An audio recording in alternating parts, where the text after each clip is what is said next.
来，再来坛酒。还喝啊？今儿都第3坛了。哎，今天我看那人有点邪，人头落地之后直勾勾盯着我，我得多喝点压压惊。可是官爷，您再不出城，这城门就要关了。好，走了。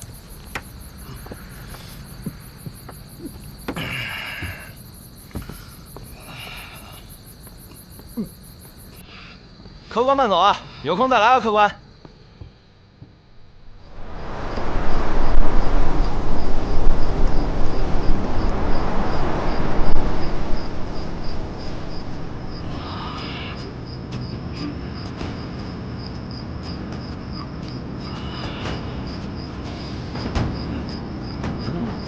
你也喝多了啊？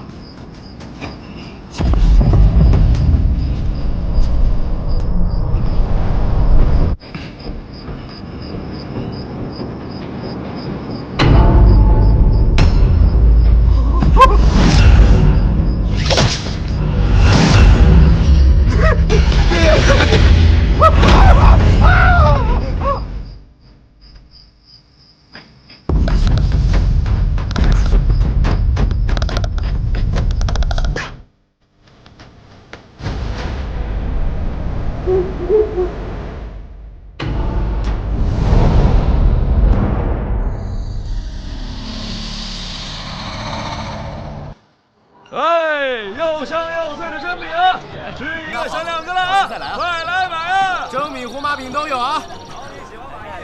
哎，好，蒸饼、胡麻饼刚出锅，来2个。好，热腾腾的胡麻饼蒸饼啊！哎呀，行了，快点，快点！您稍等，马上等了啊！拿回家别放着，吃着吃，好吃您再来哈。谢谢啊！你怎么想起哎，过来了今天？那个3斤蒸饼，好嘞，把我给吓着了啊，还有事能把你多少钱啊？你那么大胆30文。都把我吓懵了，坊间都传这事儿呢。哎，你不用说我都知道，你说的是刑场那事儿吧？是啊，客官真是太邪了，坊间都传那遍。别烫着，我听人说完头皮直发麻呀。啊，两位，你们说啥邪门事儿啊？我也想听听，说说呗。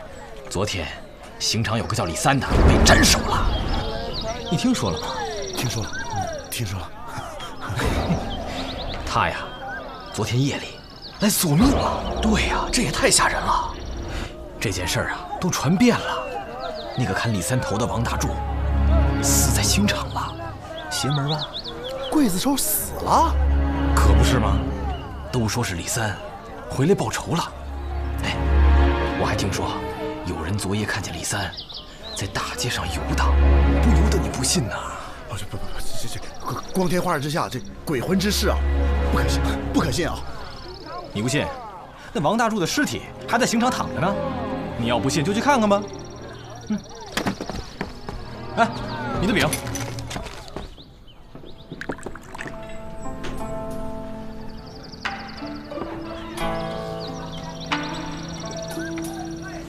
老大，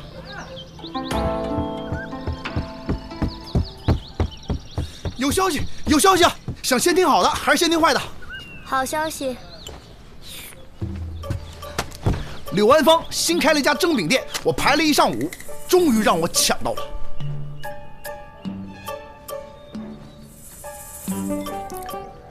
怎么没反应？我一口都没舍得吃啊！你不是吃过了吗？哪儿看见的？葱。那坏消息呢？我在买饼的时候啊，听见有人说，昨天被斩首的那个李三儿夜里回来索命来了。被索命的那个刽子手啊，现在还在刑场躺着呢。哎，老大，还没吃呢，还没吃呢。哎，不是，今天中午加道菜啊，蒸饼，限量。四娘，给我留一块啊！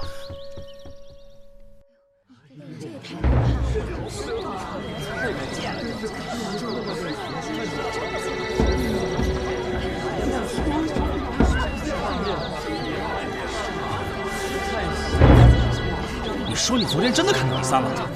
这怎么可能啊？我也不信。让一下。这是谁家的闺女？这种地方也敢乱闯？不怕关？难道不怕危险？仵作长得这么好看，还真是可惜啊。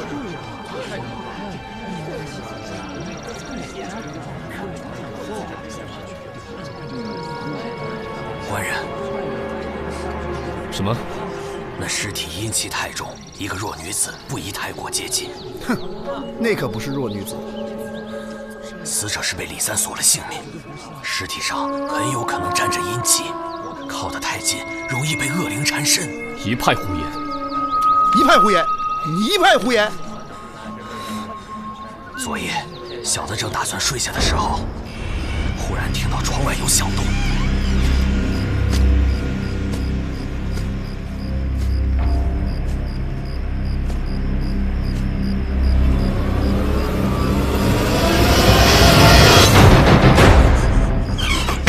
小的原本也不信这些神鬼之事，若不是昨夜亲眼见到李三在大街上游荡，有谁能相信把头缝上还能复活呀？站好了。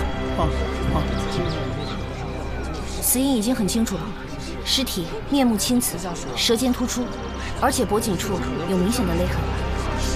勒痕？哎，让一下，让一下，让一下！哎，结果，哎呀，果真是大柱啊！怎么会这样？怎么了？这是大柱之妻呀！我们都是大柱的邻居，都是老街坊。我们听说他出了事儿，就都赶过来了。你把他先送回去吧。啊，好。走，闲杂人等，不宜再自救。都散了吧，没什么可看的。行了行了，走了走了，走吧。散了。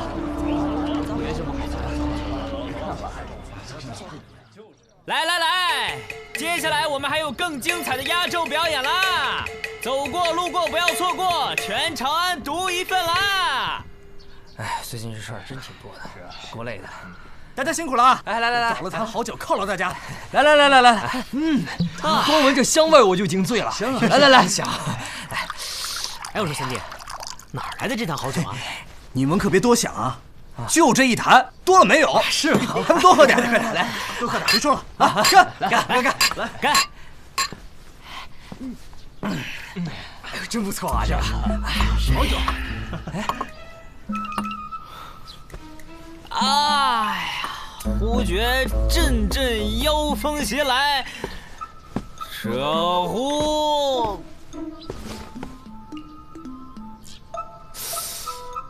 官爷，您这事业线很清晰啊。3坛，案子破了，酒就归你。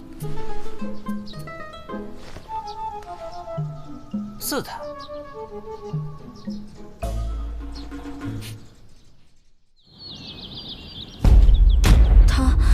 他真的死了。你可有听过最近的传言？坊间传闻甚多，不知大人指的是哪一件？有人看见你亡夫昨天夜里在大街上走着，头是接回去的，还锁了那王大柱的命。贱妾有一事相求。再说。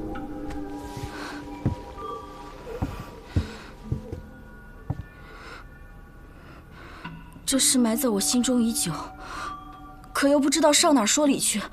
实不相瞒，我家李郎是含冤而死啊！不知各位官人可曾听闻过沉香酒铺？知道。在附近小有名气，酒香而且便宜。真的？哪儿的？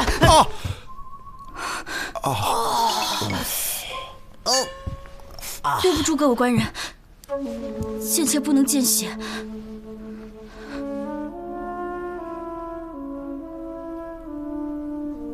还不把血擦了？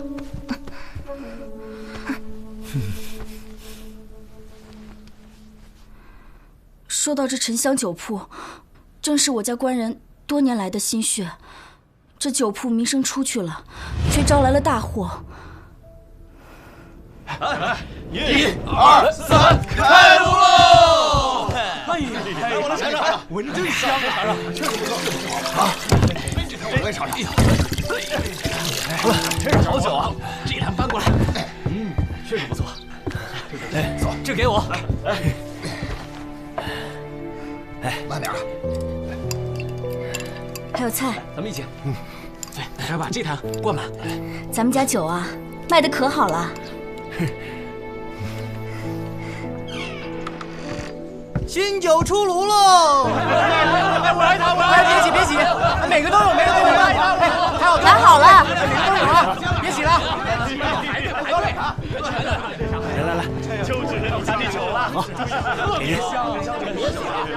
香啊！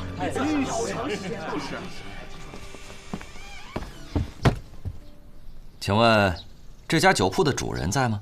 酒已售罄，不知公子找我何事啊？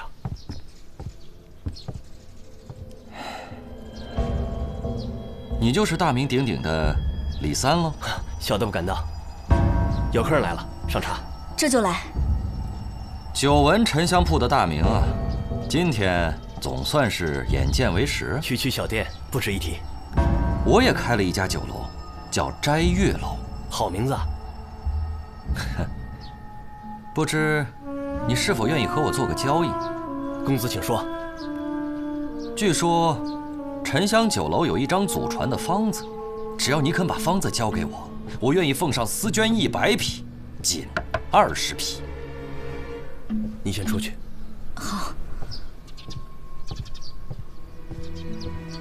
公子还是另寻高明吧。小的一个破方子，不值得公子100匹丝绢。你是不是再多考虑几日？不用了，方子是不会卖的。公子也知道，这方子是世代相传。我若是将这方子转让给外姓人家，岂不是要被老祖宗责骂？哼，好，不卖，我会让你后悔的。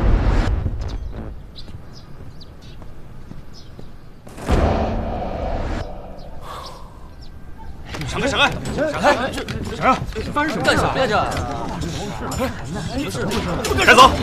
怎么还抓人？这是干什么呀？还卖什么酒？有人喝了这铺子里的酒，死了！啊！冤枉啊！我什么都不知道啊！走！冤枉啊！根本不可能！冤枉！是我们经常三郎！三郎！我看这里李郎被打入大牢，酒铺也被查封了。现在人没了，铺子也垮了。那沉香酒铺的酒，可还有剩余啊？都在我家酒窖里。现在我家中还有几坛，正好。能不能拿过来？你想到了什么？没有啊，既然有好酒，不喝白不喝嘛。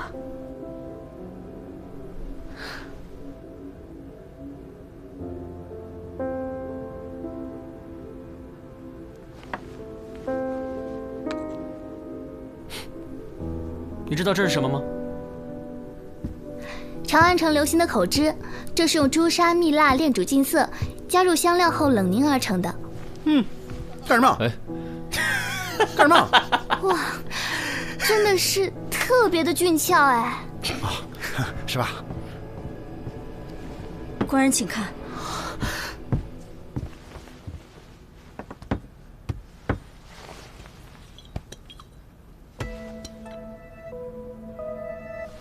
闻上去倒是好酒，不过是不是真的好酒？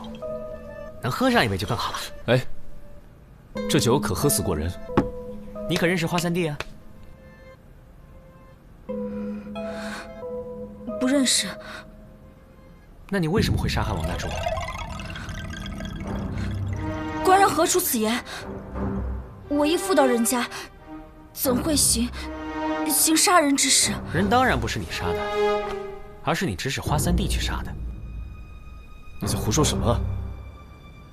花三弟今日早晨端了一坛好酒，我一闻的味道便知是你们家的酒，而且花三弟这人沾酒必醉，3杯下肚就什么都说了。难道你还不承认花三弟的酒是你送给他的吗？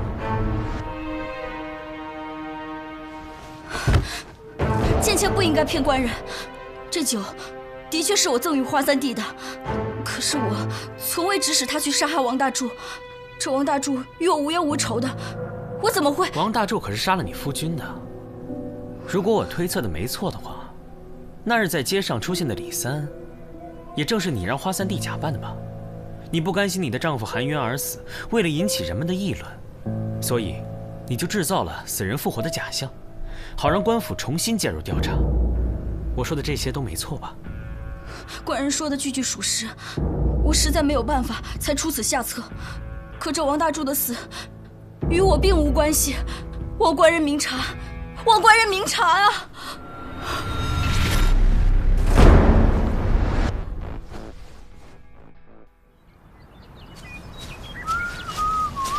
回来啦。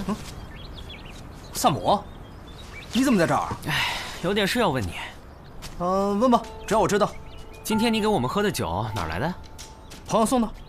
啊，什么朋友送的？有门路能搞的好酒，介绍我认识一下。这……难道你那位朋友是个女的，还是个有夫之妇？我算一下。这女的她丈夫姓李，对不对？你又知道了。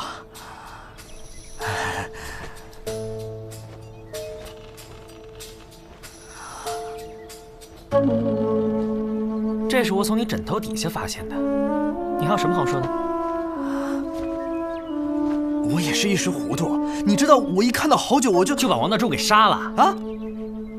你冤枉我，我没杀人，我怎么敢杀人呢？那这是什么？哎呀，是这么回事儿。李七前几日看到我，她让我帮她个忙。她说她丈夫是含冤而死，希望我假扮成鬼，晚上去捉弄王大柱一番。我一想这事儿吧，要他真的是含冤而死，我就帮他一把，再不济，我赚一坛好酒不是？你昨晚可曾见到王大柱？还真见着了。昨天临近宵禁的时候，我就把自己给扮上了。这路上连只野狗都没有，有个人影晃晃悠悠的。我一看，王大柱，这一看就是刚从酒馆出来，醉醺醺的。我只是想着捉弄他一番。可他一看到我，眼珠子瞪这么大，噌一下转身就跑了。我看他撞进了一户人家，我怕把事情闹大呀，就赶紧回家了，一觉睡到天亮。你不信，你可以问王二他们，我可再没出来。好吧，那这东西我先替你保管了。哎。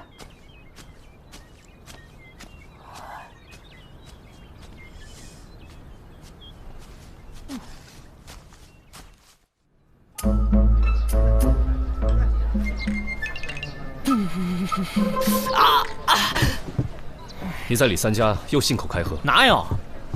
没有证据，我也不会轻易下定论。那证据在哪儿？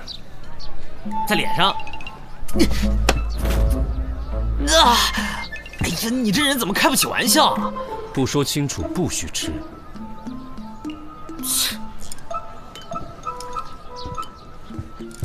来，拿筷子。你可还记得今日在李三家发现的口汁？这口汁是近日才在长安城里流行起来的。每次只需用指尖轻轻抹一层涂于唇上，便可让女子看起来娇艳动人。子苏，我说的没错吧？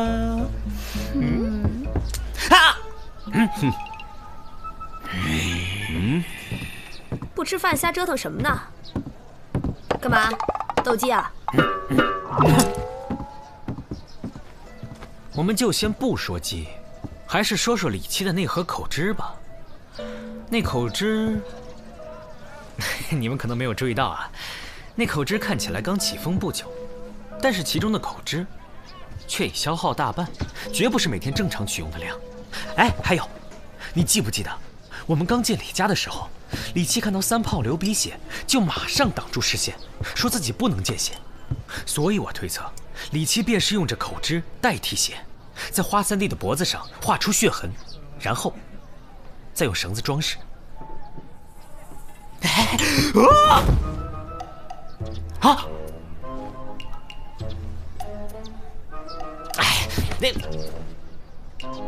好，我今天在三弟家发现了一样东西，上面沾着口汁。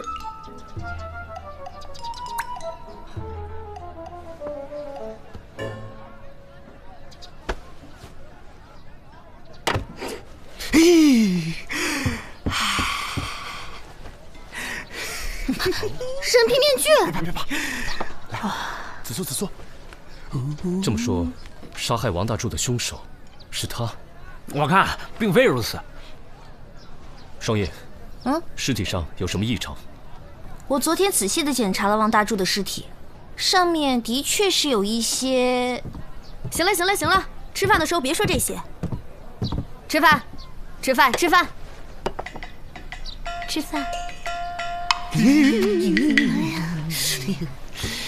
吃饭了，吃了。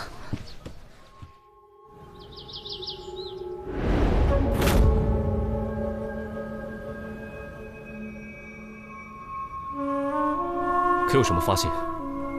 死者的衣服上有一部分没有完全干透的小泥点，集中分布在后背、胳膊内侧和大腿后侧这3个地方。王大柱被发现时就是躺在地上的，是否是那时候沾上了地面的泥土？长安这段时间，你见着异地狱了？你的意思是，尸体被移动过？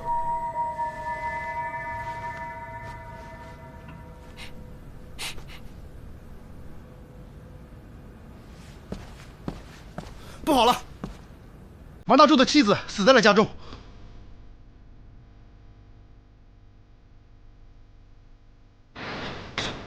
就死了，大夫没说死。是啊，怎么突然就来气管？完了，是这一张线路上的。这真是怪事，家族完了。是，你看看这不就？哎呀，快！官人，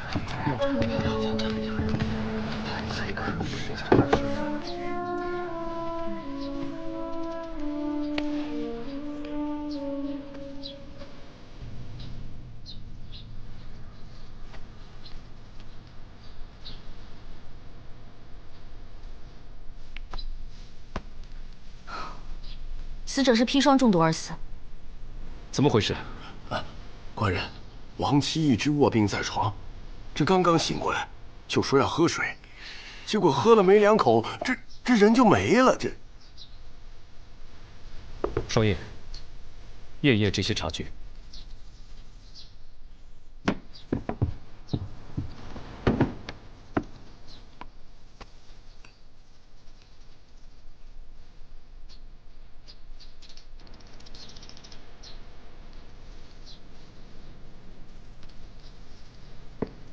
刚才他用的可是这个杯子。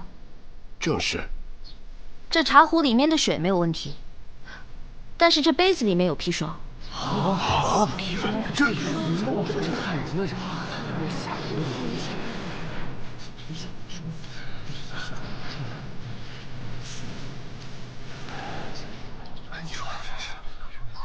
刚刚是谁给他端的水？是他，赵丁。是他，不是官人，是我给王嫂端的水，可是我没下毒啊，官人。干什么？干什么？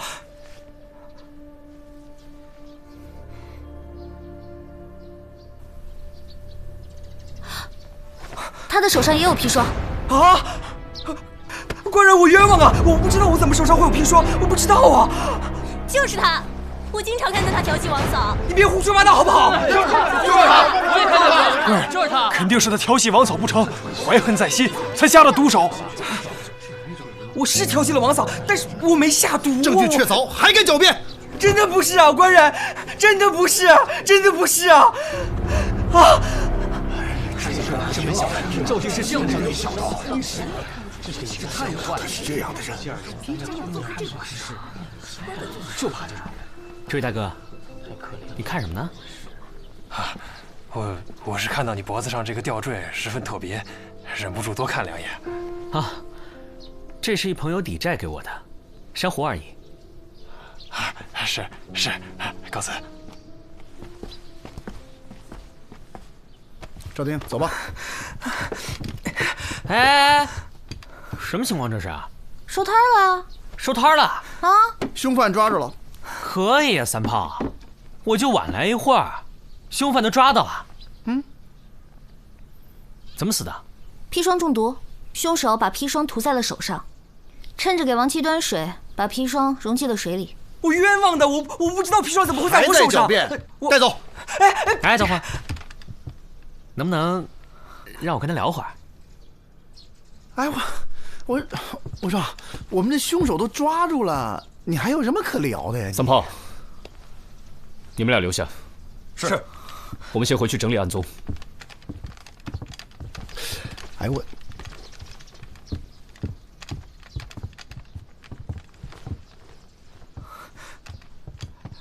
官人，我冤枉的，那砒霜不是我下的毒，不是我下的毒。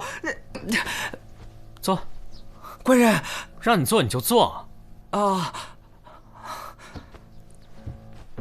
刚刚有几个人？刚刚好多人啊！我是问你屋里有几个人？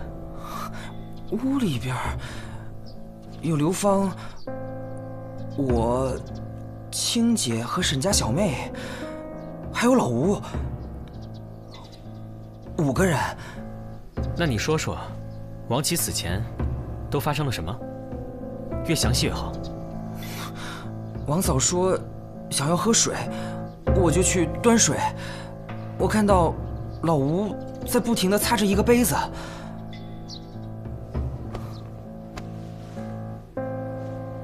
他见我走过来，就把杯子递给我了。就是这样。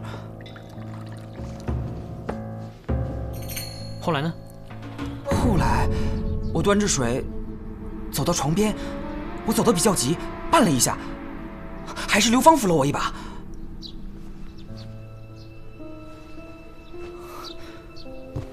你说的这2个人，他们也住这附近？对，都是街坊。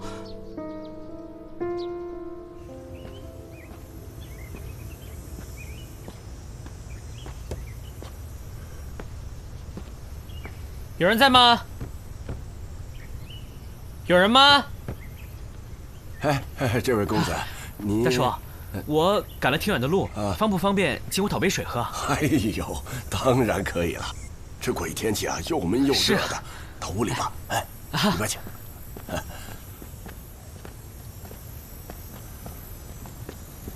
麻烦了，大叔。哎，没关系。哎，对了，昨天晚上你可有听到什么动静啊？昨天晚上好像是听到了些声响。但老朽实在是太困了，就不曾起来查看。哎，喝水。哎呀，我这年纪大了，睡得早，只要一睡下就懒得起来。嘿，哎，大柱家发生的事儿啊，真是太邪门了。大叔啊，请问刘芳住在哪边啊？不好意思，打扰了。你这个院子还有个池塘啊，多雅致啊！官人见笑了，不过是地基下沉，下雨积水而成的烂泥塘。我这随便砌了砌，养点鱼什么的。哦，哎，对了，王大柱事发当晚，你在哪里啊？那晚我贪多了几杯，很早就睡了。那你有没有听到什么动静？哎呀，我这喝多了，睡得沉，没听到什么动静。官人，这案子不都结了吗？难道有什么变故？哎呀，能有什么变故？我呢就顺便来讨碗水喝，然后呢随便问2句啊。走了，哎，别送了啊。哎。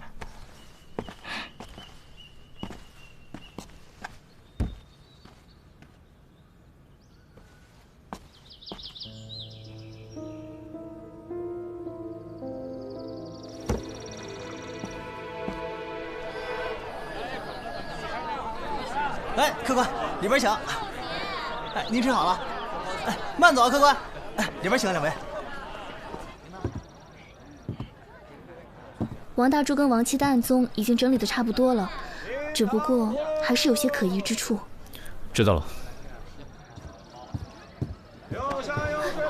凶手抓到了吗？萨摩跟他耗着呢。哎呀，我们老大因为这个破案子，已经好几天没有睡过一个好觉了。跟我走。给你们老大准备点好吃的。赶紧的。我能吃吗？当然了。这案子现在还不能结。那你倒跟我说说，为什么不能结？真正的凶手另有其人。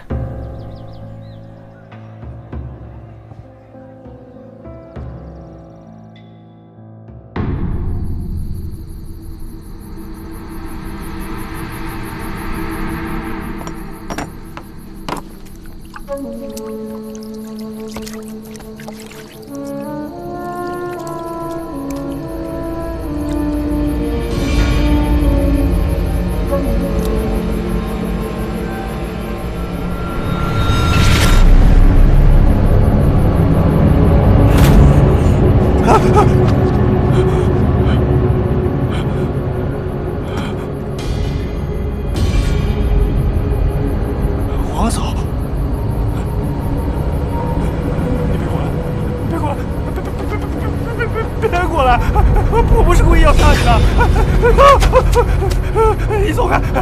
你走啊！走开！你走开！别过来！别过来！哎呦我去！哎呀，我说华三弟啊，你怎么回事啊？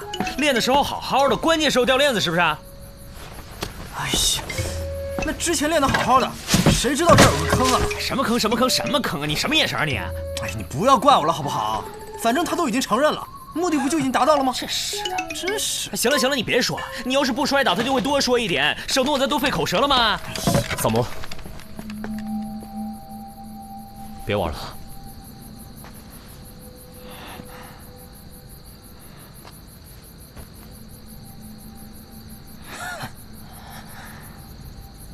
你不是说案子已经结了吗？是，案子是结了，现在正式结案。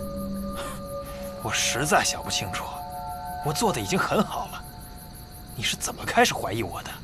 王七被杀当日，我来到王大柱家与你相遇，发现你盯着我的吊坠，两眼放光，说话时缩着身体，畏手畏脚，让我开始怀疑你是一个行窃多年的惯犯。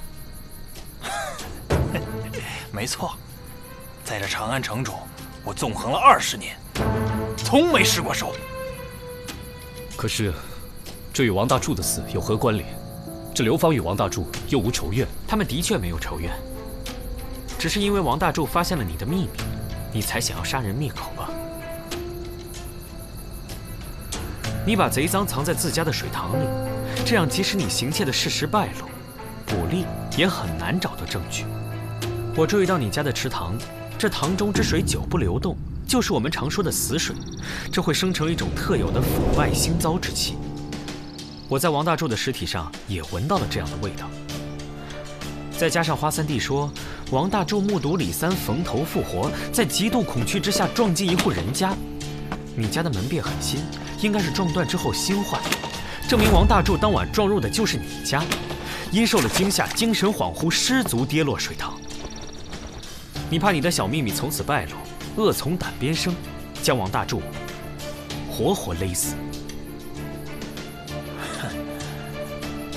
之后，你想到王大柱是刽子手，所以你就用推车将王大柱拉去刑场抛尸，想造成冤魂所用的假象，然后回家清洗掉推车上的泥污痕迹。你自以为谨慎，反而弄巧成拙。我发现你的指甲久未修剪，里面还藏有黑垢，头发整齐但却油腻，说明你不修边幅。那么在你凌乱的生活环境里，却摆放着一辆如此干净的小推车，实在是太奇怪了吧？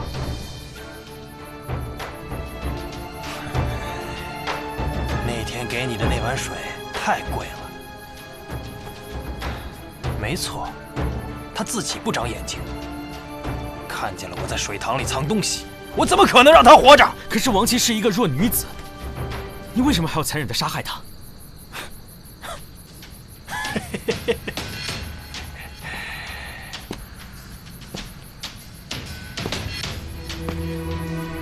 你的确是挺聪明的，差点就被你摆脱了嫌疑。你想把嫌疑全部推到邻居赵丁身上，因为他才是那个把水端给死者的人。但是很奇怪，如果赵丁真是凶手的话，那为什么在事发之后不立刻洗掉手上的证据，反倒等着被发现？所以，我就将凶手锁定在老吴，还有你身上。老吴在别人家里莫名其妙地擦起杯子来，很是奇怪。可后来我去了老吴家一趟，便豁然开朗。老吴应该是一个有轻微洁癖的人，所以他才会把家里的东西都码得整整齐齐，擦拭杯子也就顺理成章。那么凶手只能是你。事发当日，你首先在手上抹上砒霜沫，然后故意绊了端水的赵丁，又假装好心将他扶住。你是个窃贼，手脚本来比普通人都快，你就趁机将砒霜抹在了赵丁的手上和杯子里。你自认为自己做的天衣无缝，环环相扣，可在我看来，只会让你的嫌疑越来越大。你现在可以告诉我为什么要杀害王七了吧？那是他自己找死。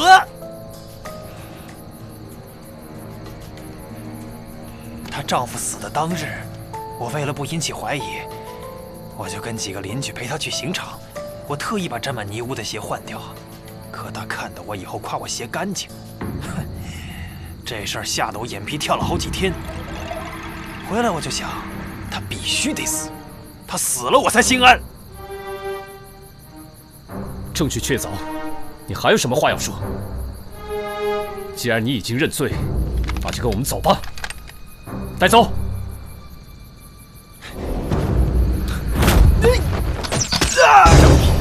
兄弟们，拿下！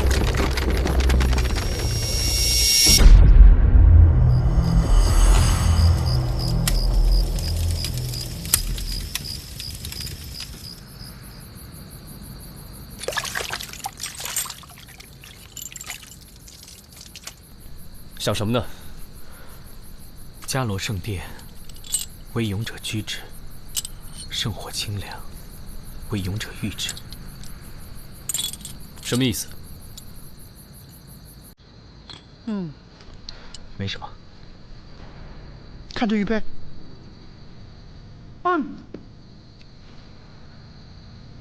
难道这流芳跟嘉兰还有关系？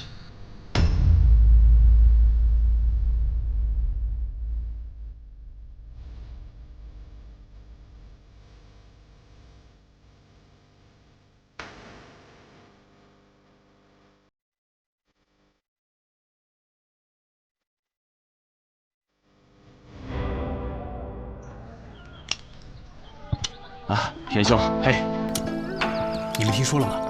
那摘月楼的掌柜被抓起来了，活该！做出这种事情，真是财迷心窍。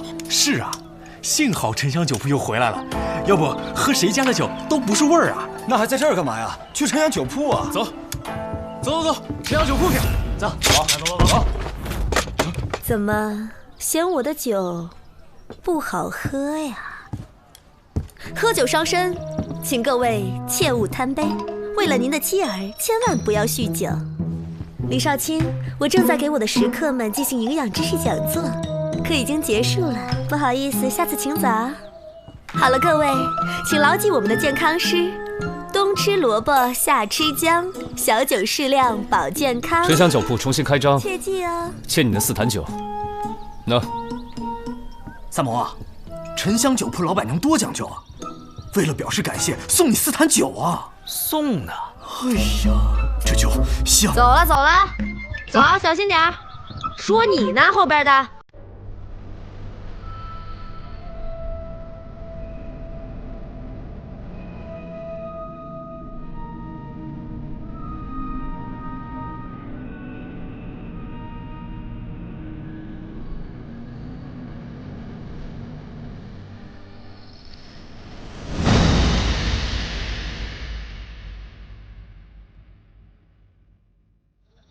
公子，夫人叫您吃饭呢。公子，公子，来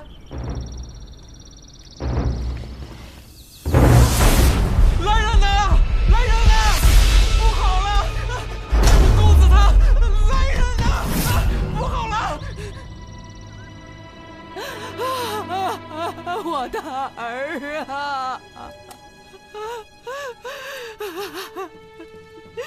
你死得太冤呐！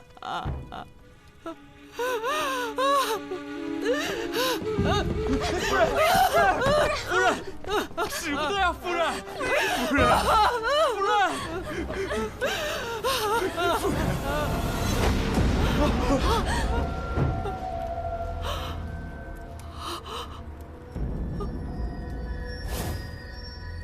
这是公子的衣服，怎么会落下来呢？天哪！儿啊！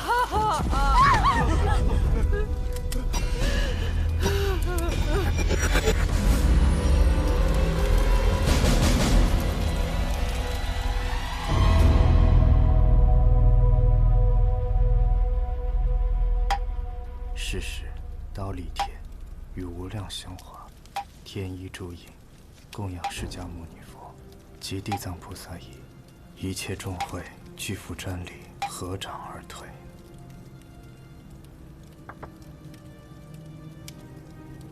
夫人宽心，小僧已为杜公子诵经超度，公子当以往生极乐。带贫僧去点上香烛。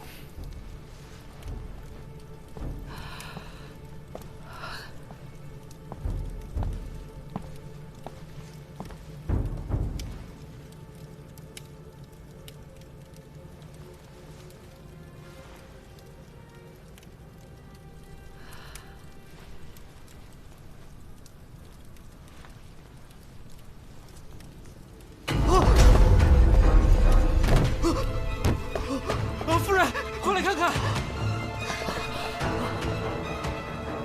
夫人，夫人，夫人！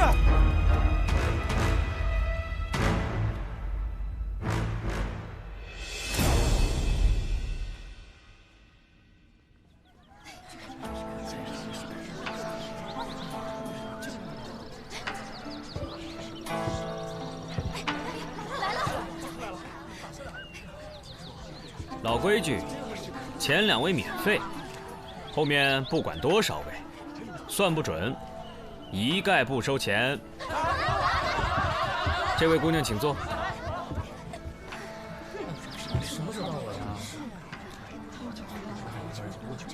这位姑娘，眉宇隐隐发黑，身上有阴气，却不似恶鬼缠身，一定常与往生者打交道。可否借我手一看呢？到底准不准啊？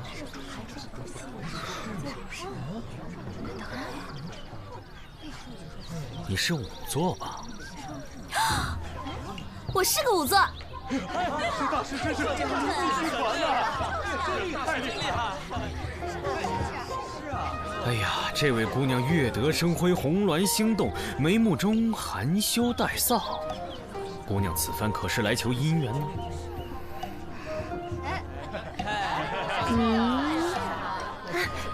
这件事情只有我跟家父知道，从未向人提及。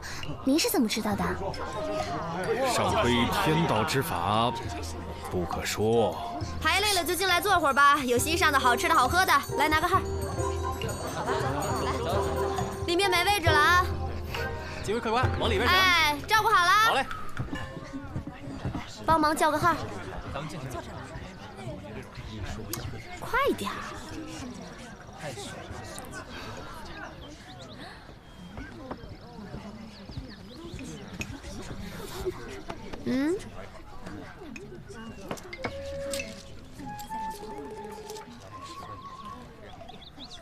下一个。该。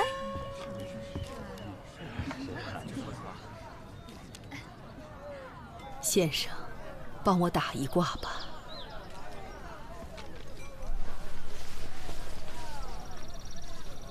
您是杜老夫人吧？是。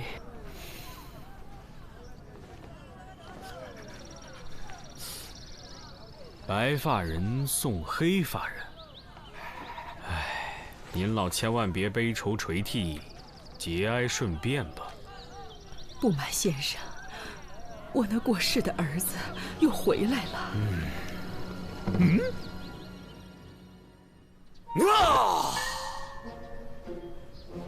上婚玉女，收摄不详，登山石列，佩戴印章。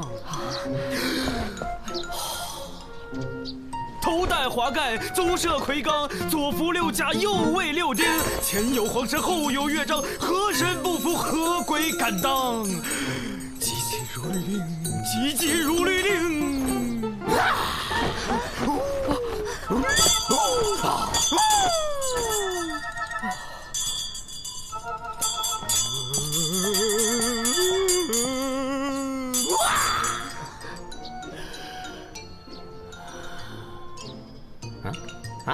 什么？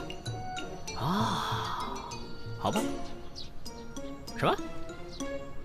哎，这都是我分内的事，你安心走吧。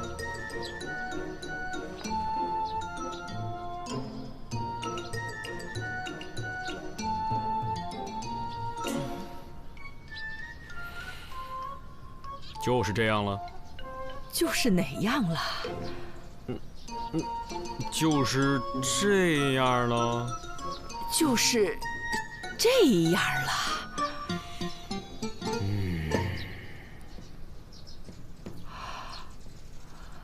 杜公子迟迟未出现，必是已经安心投胎了。夫人，这是好事啊！哦，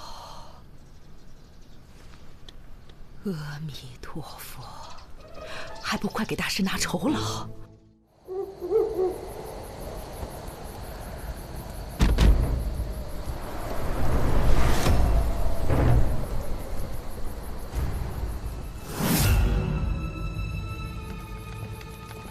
呀，紫苏妹妹，来得挺早的呀。紫苏姑娘，你骑马来的？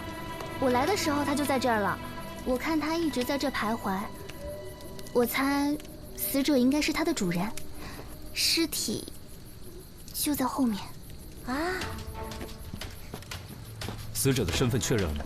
死者叫李牧，跟那个杜成一样，今年同是考生，而且都中了解元。紫苏，我看一下。我们在死者身上发现一块绢帛，上书2句血诗。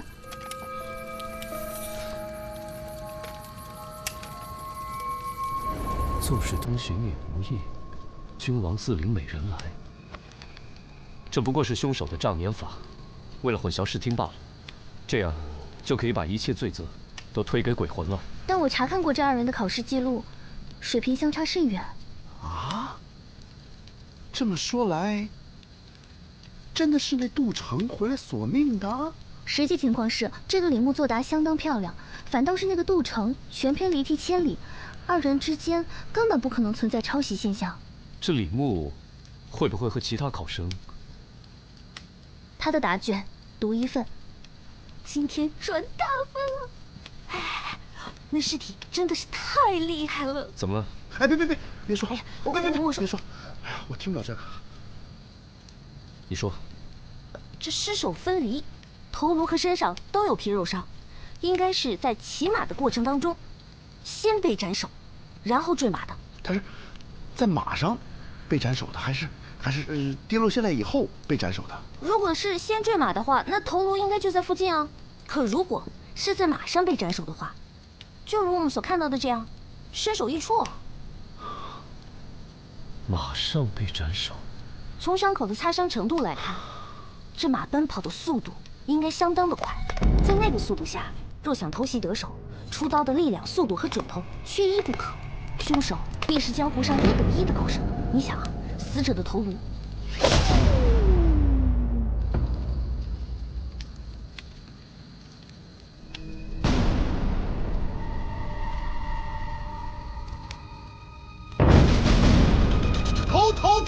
头！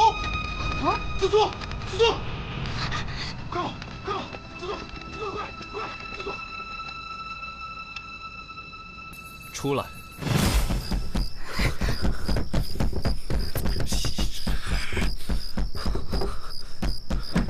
大晚上的不请自来，你什么意思？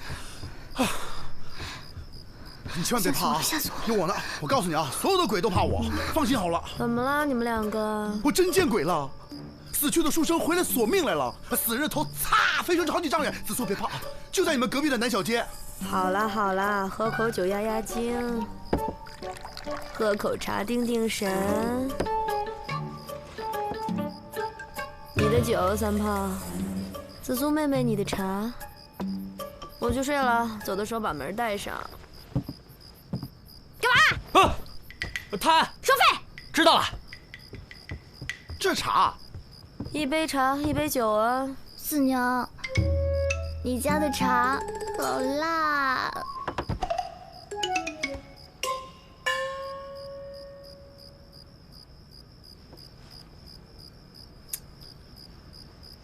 好酒。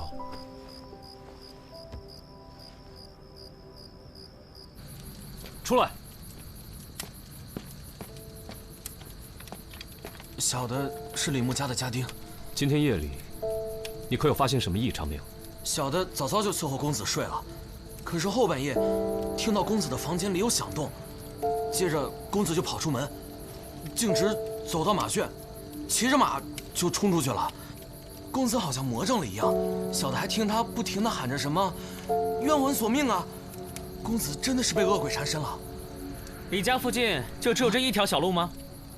哦，你在上面干嘛？你管我？我登高望远，思路比较开阔。我问你，死者生前可与同住宣阳坊的杜成认识？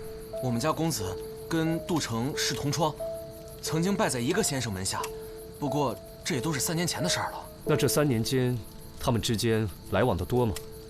以前时常一起吟诗作对，后来也不知道咋回事，来往就不多了。哎，胡闹！这位李介元平时出门喜欢坐车还是骑马呀？平日都是骑马。我们家公子骑说了得，我们啊早就劝他别骑太快，没成想，绝了！你看这颈部的切口也太过整齐了吧？估计啊，这次这个凶手你肯定打不过了。什么意思？你看这个切面多漂亮啊！别说在马上，就是死者站着任由你砍，你能做到吗？这个人力大无比，他可真是一刀下去。能一刀取人首级者，能有几人？既然死者是在马上被斩首，说明这个凶手的身长恐怕也异于常人呢。夜叉在世也不过如此了吧？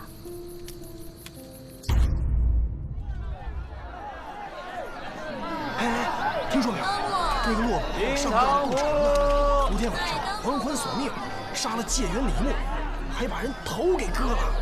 哎呦，还有这事儿！哎，不止如此，还留了一首血诗呢。纵使东巡也无益，君王自领美人来。君王就是考官呐，美人就是李牧，意思是李牧会领考官舞弊。八部，小二，来壶花茶。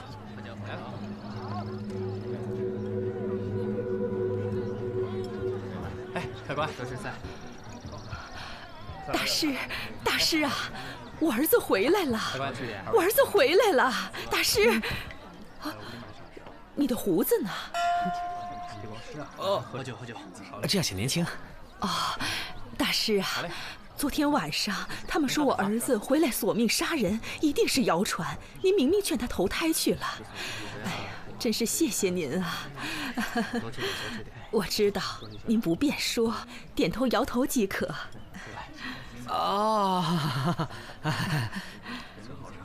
他绝对不会现身的，我估计已经转世了，没准都出生了。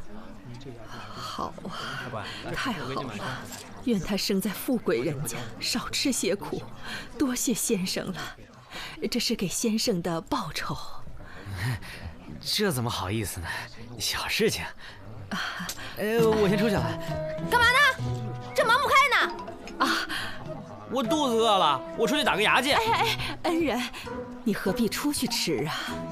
我做菜的手艺还算不错，你要是不嫌弃的话，我这就去做菜给你打牙祭。当真？你不是想把银子拿回去？不，我要这钱做什么呀？这都是你应得的。不过，您能不能再帮我问问？成儿转了世，他今生过得好不好？小意思了，这事儿包在我身上。要不咱们先去看看厨房？您请，这边请。我是西域人，口重，酱油佐料您只管多放啊。四娘，你可知道这长安城有哪些善于刀斧的人？长安城最善用刀斧的人，就站在你面前。那你可有把握，一刀就把人头砍下来？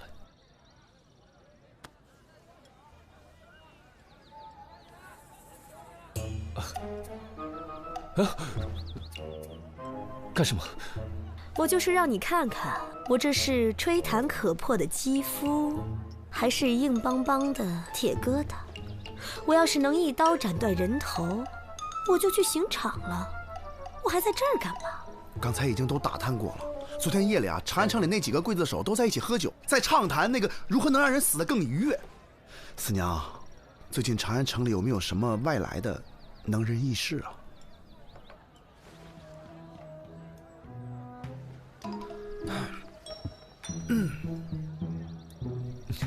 消息还没探呢，又想要钱。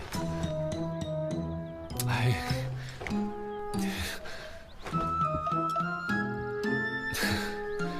好吧。老板娘，老板娘，有黄酒吗？我腌肉用。有的，有的，我去拿。老大，我们就不应该来，不应该带钱来。哎，客官，里面请。哎呀，姑娘这是怎么了？小二，没事吧？喝醉了，怎么叫也叫不起来。啊，这位官人，您是？大理寺少卿李治。二位客官慢走。你可知道你儿子跟李牧的关系？以前成儿和李介元是同窗。近日他们有无局语？这个老身就不知道了。你这次是来探案，不是跳大神的。哎，知道了，知道了啊。几位官爷，慢慢看吧。要没什么事儿，小的先行告退了。去吧。啊，等等，啊，去把那些显字的纸钱拿给我。好。不是，老大，我突然好热啊，我出去凉快凉快啊。站着。不是我吧，我三炮啊，上房。好嘞。哎，你去哪儿？上房啊。这儿。这儿怎么了？看看这火盆的上方，这梁上有没有铁环之类的东西？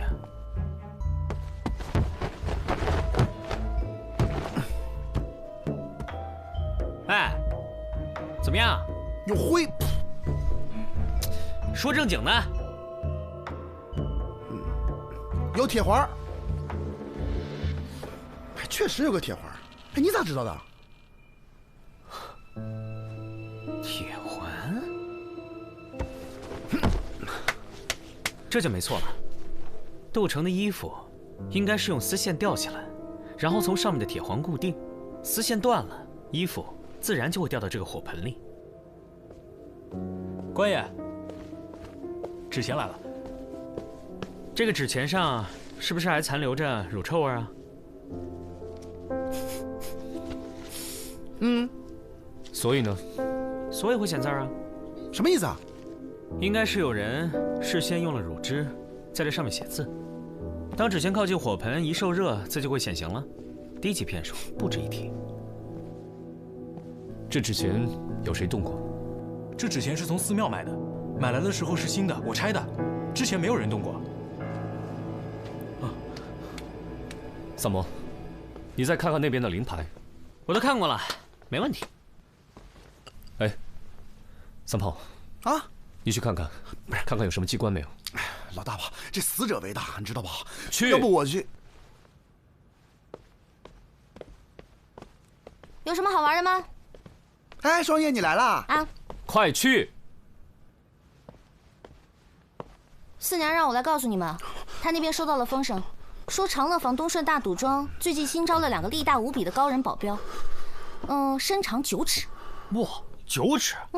哇，那可真算是高人啊！三炮，啊，跟我走。哦，就是嘛，这灵位也没什么好看的啊，我们去赌坊吧。啊。哎，这书生我能去玩会儿吗？这里又没有其他人，自己看着办喽。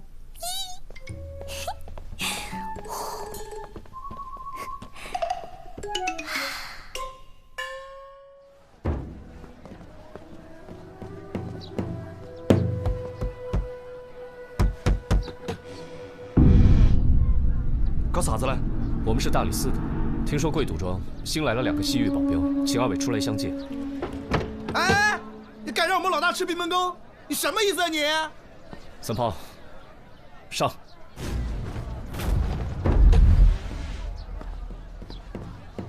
哪个喊你们进来的？不想活了噻？干啥子？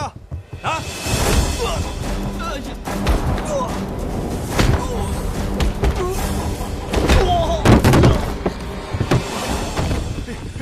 使不得，官人手下留情啊！几位今日前来，究竟所谓何事啊？哎，老板，您放心，我们不是来要钱的。把那2个西域保镖叫出来问话。还请少侠高抬贵手，那2个保镖是小人捏造的，本庄并没有这2号人物。不是，那你编那瞎话干嘛？只因本庄近期经营不善，赔钱太多，实在是拿不出钱来呀。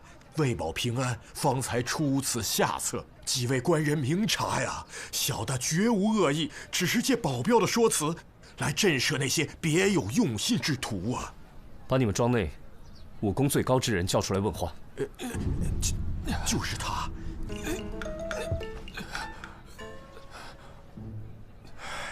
你之前拿杜城和李牧开赌盘，押错注才输得那么惨，难道开盘前没有跟那杜李2人联系好吗？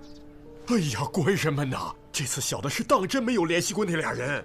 但我在开局前呢，把2人的诗作找来对比，确认那杜城的才华远非李牧所能及，所以我就特地做了一番挑选，在李牧的作品中差中选优，杜城的作品中呢就优中选差，然后供投注者对比参看。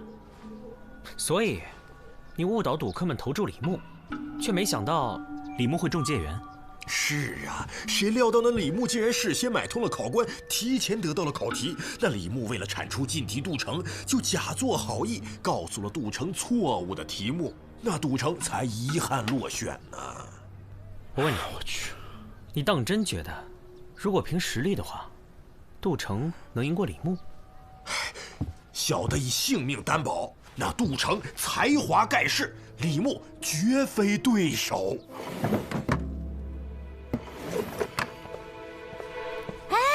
快来！你们快过来看看！哎，快点！怎么样，有发现吗？我已经把他从脚趾头研究到头发丝儿了，现在他的骨骼情况我可是了如指掌，比他娘还清楚。只可惜啊，他们家的家仆碍手碍脚的，非不让我把他给剖了。你别裹乱了。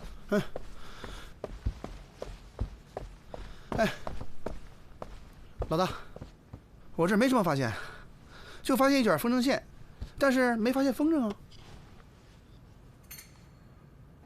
这不是风筝线，是冰蚕丝，这就是杀死杜城的凶器。什么？冰蚕丝来自于西域，极其坚韧锋利。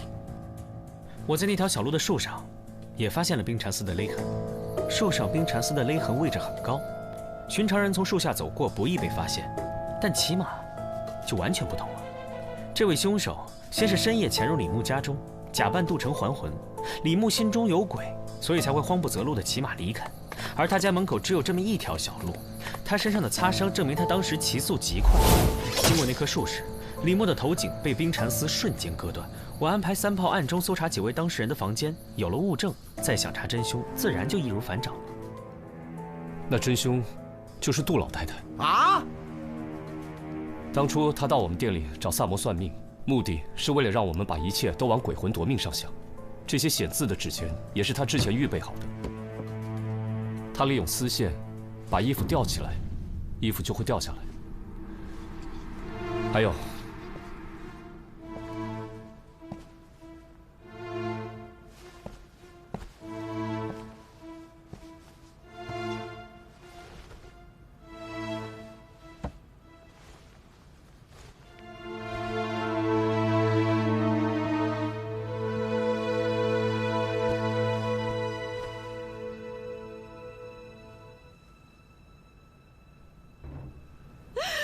让我随你去了吧！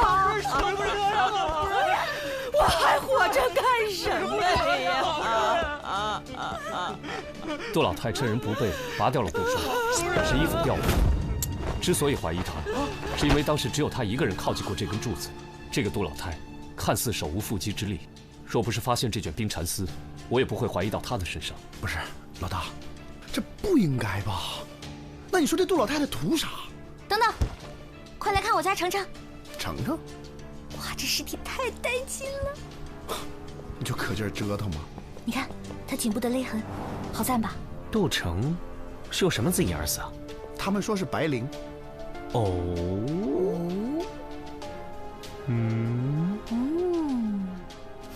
咋了？难道死因有变？杜成不是自缢而亡，而是死于他杀。他的脖子上叠了2层伤痕，位置相同，所以不易被人察觉。仔细看，会有细微差别，一条是粗糙的麻绳，一条是齐整的白绫。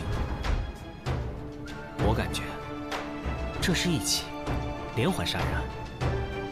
那个杜老太太怎会杀自己儿子？老大，你又说错了。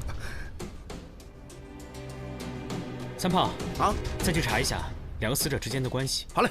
哎，我让你去了吗？去吗？去吧。去。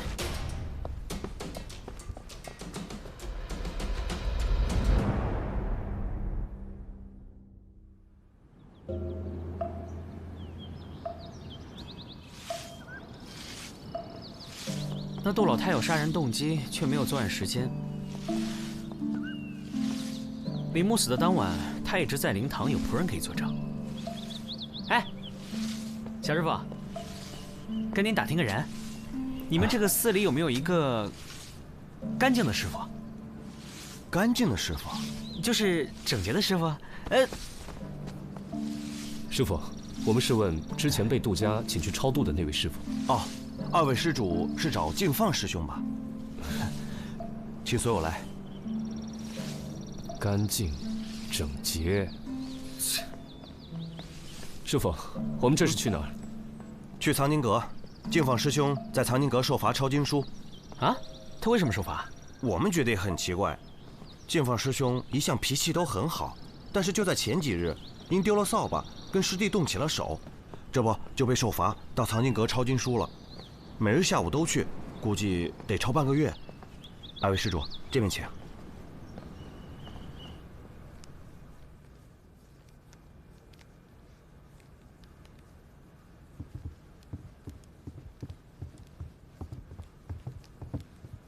师兄，有2位施主求见，请。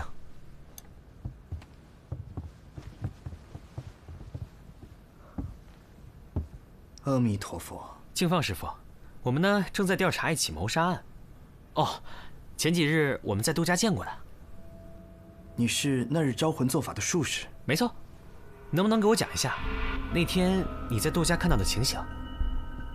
贫僧走进灵牌的时候，听到有细碎的声响。起初只顾着燃烛，并没有在意。后来那声音越来越快，越来越急促。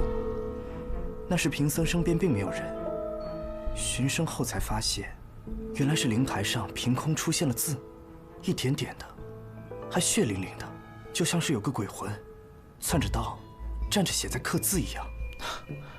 我听说前几日你都在抄写经书，那么忙，怎么还有时间去杜家帮忙啊？方丈把抄写经书的时间放在午膳后，那日夫人清晨来请，并无妨碍。你好好回忆一下，当日那个灵堂可有什么异样？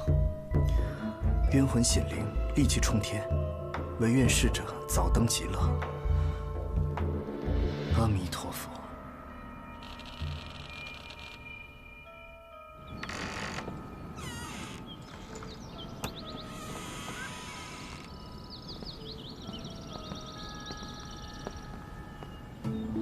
告辞。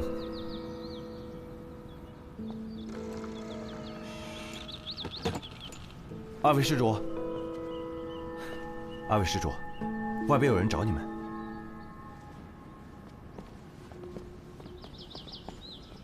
总之，李牧的书童告诉我，3年前有个教书先生家境贫寒，为了补贴家用，便答应和杜李2人共同应试，为其舞弊。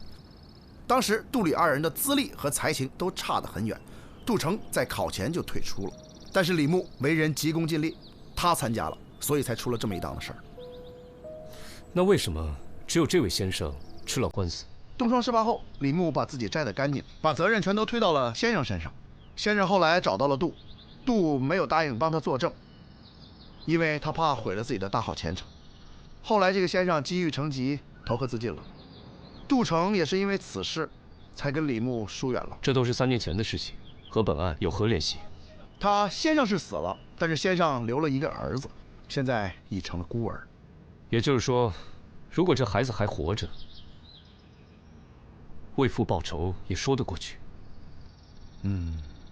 我们去找紫苏吧，让他查查当年的卷宗，看还能不能找到这孤儿的下落。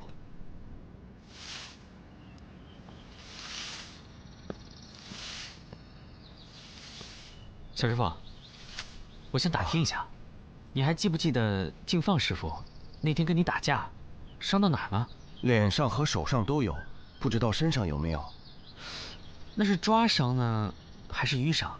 淤伤和抓伤都有，但不过恢复得很快，现在都差不多好了。哎，那你还记不记得他跟你打架是几日啊？是9日前的晚上。净放师傅来这寺里多久了？哦，我来这有2年了，师兄比我早来1年左右。多谢。哎，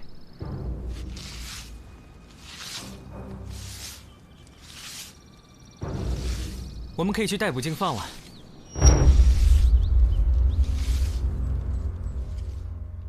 回来了，黄三炮立下了汗马功劳。忙了一天，辛苦了。还行。想喝茶还是喝酒啊？喝酒。没问题。你呢？酒。好，咱们喝酒。紫苏呢？喝多了，楼上歇着呢。咦？杜老太太去哪儿了？在这待了1天，回去休息了。回去了？她不是答应要给我做好吃的吗？她不给你做好吃的，我给你做好吃的呀。你？怎么，给你点颜色你就看颜值不是吧？赶紧跟我说说案子。包子，卖包看看。从线索到底，净放就是教书先生的姑子，也正是他杀了杜成和李介元，目的呢，当然是为父报仇。为什么？你没有把过程告诉我们呀？跟不上你的节奏啊？为什么？首先呢，我观察到，净放在抄经书的时候是一个左撇子，而藏经阁的大门呢是双开大门，需要用2只手的手掌同时给门打开。但是净放师傅不是，而是选择了用右手推开右门，再用右手推开左门。这是为什么呢？因为在他左边的手掌心当中有伤，而这伤是他对李牧行凶时使用冰蚕丝所致。即使他在手上缠了好多布作为防护，还是被冰蚕丝勒出了伤口。逮捕他时，果然在他的掌心发现了又细又深的伤口。那为什么要查他们打架的时间呢？这就是他聪明的地方。他突然转性，去跟小师弟打架，正是为了要掩盖他脸上和手上本来就有了伤痕。他为了制造鬼魂杀人事件，首先用麻绳狠狠地将杜成勒死。可是他没有想到，他勒死杜成的时候，杜成会用尽全力挣扎，手会向后用力地乱抓。因此，他在故意伪造了杜成自杀的现场之后，趁着夜晚看不清楚，故意找茬，与急性子的小师弟打斗，只为了用新伤掩盖旧伤。我去问过那小僧人，他们打斗那一天正是杜成死的当晚，因此才确定了净放的犯罪事实。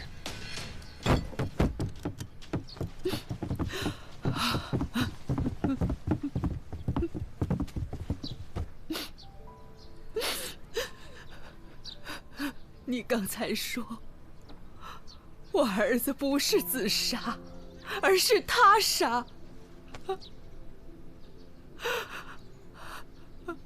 我的儿啊！如此说来，这一切都是净放设计好的。净放被抓时，承认早前李牧曾去寺庙祈愿，希望能中戒缘。净放便看准时机，挑拨他除掉劲敌杜成。至于那纸钱，本来就是从寺庙当中取回来的，一定是净放之前做了手脚。至于灵位，应该是他事先备了一块涂了当归、雄黄与奇楠酒的牌子，点上香烛，奇楠酒遇热挥发，奇楠粉与当归和雄黄发生反应，灵牌变色。不过，我还有个问题没想明白。可是案件到这里，思路清晰，证据确凿，还有什么问题吗？敬放当时不在场，那他是如何操纵衣物，使之落入火盆当中的呢？是我。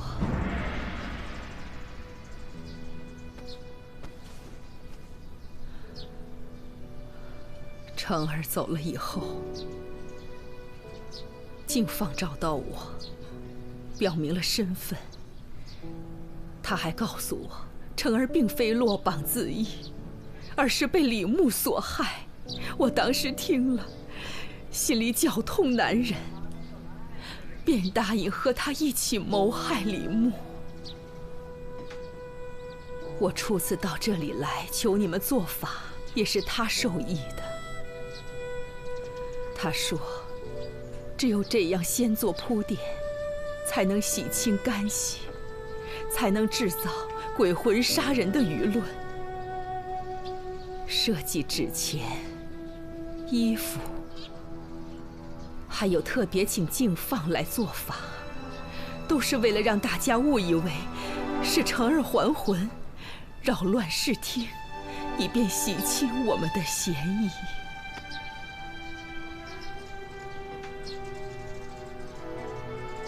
杜老夫人，请你跟我走吧。是。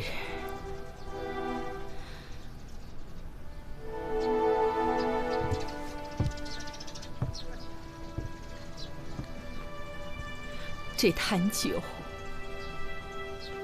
送给紫苏姑娘。杜老太太，紫苏姑娘不能喝酒，她昨晚喝了一口，到现在都没醒呢。成儿生前也是不胜酒力，每喝必醉。我就特意为他酿制了这种酒，酒香浓郁，喝多少也不上头。可成儿还是没命喝它了。愿他来生的娘不会像我这么老糊涂，就把它送给紫苏姑娘吧。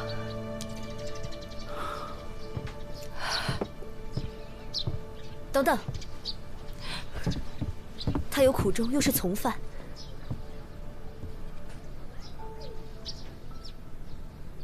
放他一马。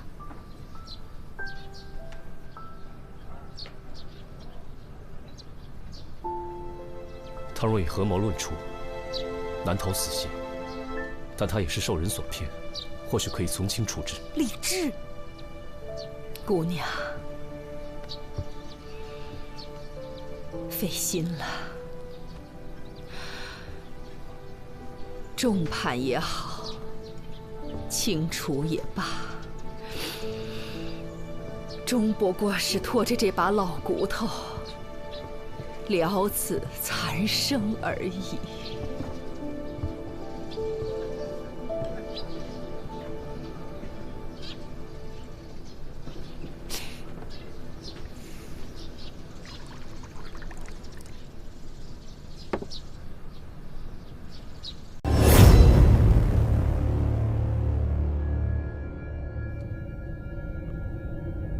崔尚书真是好眼力呀！崔尚书，请看，这是小店的镇店之宝。这首饰盒里是东晋咸安年间的宝物，能在坊间流传到今天，实属不易。崔尚书，您上眼。哎呀，确实漂亮，宝贝呀！不祥之物。不祥之兆，不祥之物，不祥之兆。这些古尸浸染湿气多年，怨灵附着，难以消解，乃是大凶之物。怨灵一旦复苏，将杀尽作恶之人。你给我出去！赶紧走！你给我出去！你赶紧走！走！本店不欢迎江湖骗子。走啊！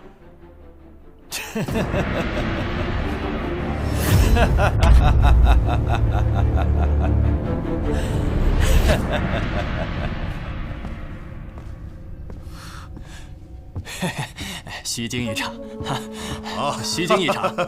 那我帮您收起来啊。崔尚书，您看这南木河也是前朝古物啊。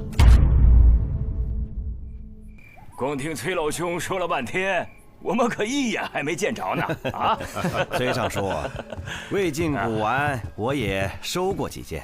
崔尚书，二位都急了，稍安勿躁，各位稍安勿躁啊。我这崔尚书也不知道他卖什么馆子啊，带他拿来，一会儿好好欣赏欣赏。咱们可得好好看看，看看它到底是什么宝贝。哎，各位，待会儿看了可别挪不动眼啊！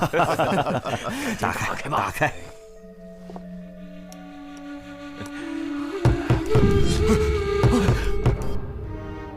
谁呀？是我，王仁。哎，稍等啊，各位。哎，这太扫兴了。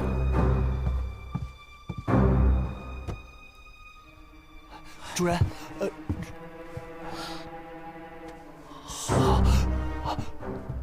主人，我确实发现了，咱们自己打开看看，绝对是二夫人。哎呀，行了，知道了。走走走。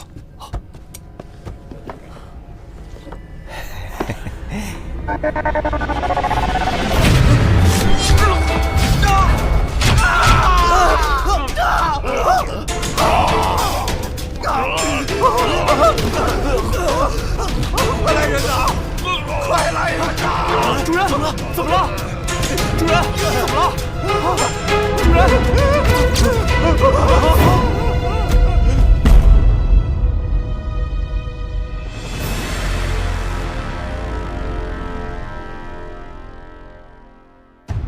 崔尚书，你是说就这个首饰盒杀了他们3个人？对，我亲眼看见，就这些首饰一下飞出来，把他们仨给杀了。这个首饰盒能飞出首饰？哦，别瞎动啊！这就有鬼！这首饰盒被怨灵附体了。哪儿来的怨灵？8成被设了机关了吧？手感倒是很轻，构造也简单，竟能飞出首饰来，难道说真有鬼？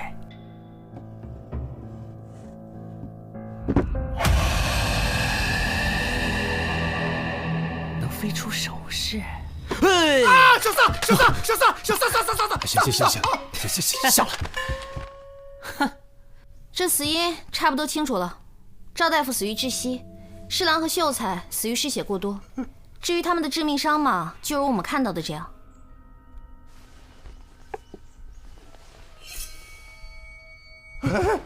那还剩下这一个簪子，这个簪子肯定是来炸我的呀！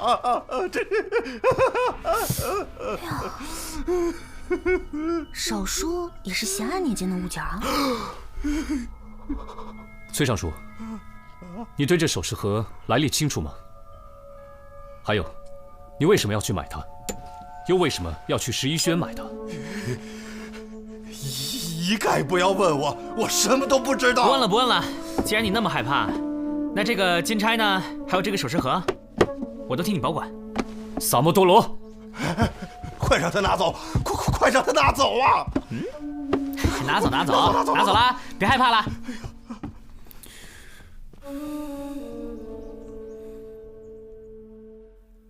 回禀李少卿，这首饰盒的来历，小人真的不知。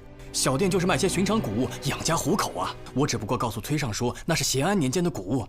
这套说辞，哪个古玩商不会啊？其他的，我真的一概不知啊。这东西上家是谁？小人该死，店里的杂货太多，年头较乱，实在不能一一记清啊。15晚上，虚实你在哪里？我整晚在店里盘货。谁能证明？当时天晚了，店里的伙计们回去了。虽然没人证明，可我真的是在盘货。黄老板，啊，别欺负我们没做过生意，哪家店会在月中盘货的？啊，带走。是官人，官人，冤枉啊！冤枉啊！官人，冤枉啊！官人，您怎么能让别人把金钗拿走呢？别提那玩意儿了，哎，什么怨灵啊，什么冤魂呀？哼，想杀我没那么容易。哎，你要去哪儿啊？我跟几位姐姐有约，您忘了，您答应过的。站住！惯得你无法无天了，还要我怎么答应你啊？你那破手指盒差点要了老子的命啊！你现在居然还有心思去游玩？你心里，你眼里还有没有我呀？怨灵冲撞了你，你不能怪在我身上。你个小贱货，你眼里没有我，你别以为我不知道。我掏心掏肺的，不是为了让一个女人来欺骗我。你别做得太过，否则我杀了你！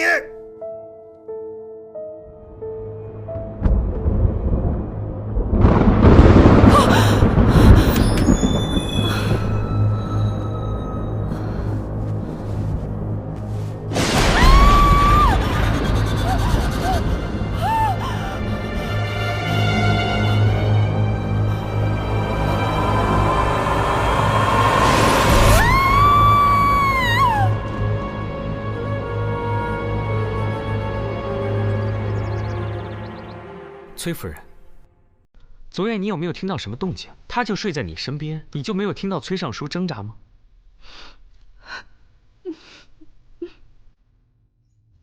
崔尚书晚饭吃的什么？哪里轮到我知道？他是在楚海西屋里吃的。你说的是崔尚书的爱妾吧？他不是人，是妖。崔郎自从娶了她，就再没个正经样子，一个黄毛丫头。把堂堂刑部尚书迷成了失心疯，我不相信世上竟然会有这种事。你先下去吧，把楚海西带来问话。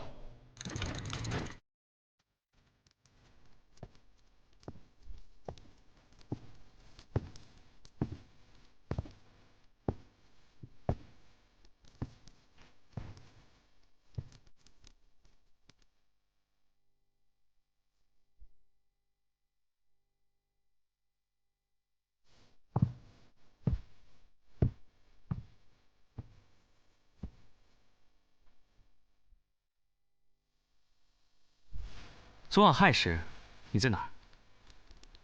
我和几位姐姐整晚在一起，一直到子时，她们大家都可以作证。你们中途就没打个小盹儿？你们问的别人不都已经回答过了吗？首饰盒是崔尚书买给我的，因为我爱好玩古。昨晚崔尚书是和我吵了架，因为他最近心绪不宁，你们也都看到了。还想知道什么？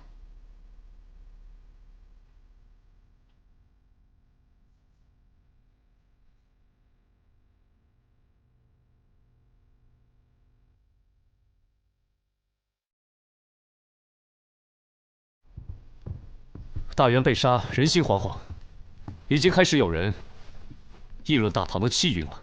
哎呀，这民间也是流言四起啊！死了一个御史大夫，一个刑部侍郎，一个刑部尚书，和他府里的幕僚，阵容也太豪华了。嗓门别挖了，聊点正事行吗？奇怪，我明明看到那个金钗被锁在这个盒子里，怎么又回到那个崔尚书的脑门上呢？给我看看。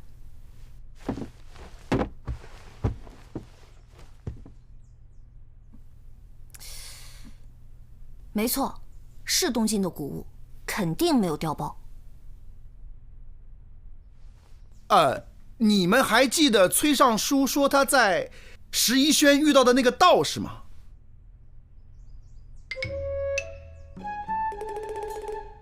活跃一下气氛。好，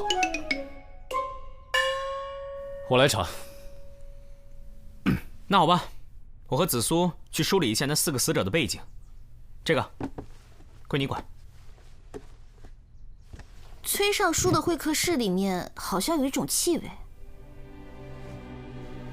什么气味？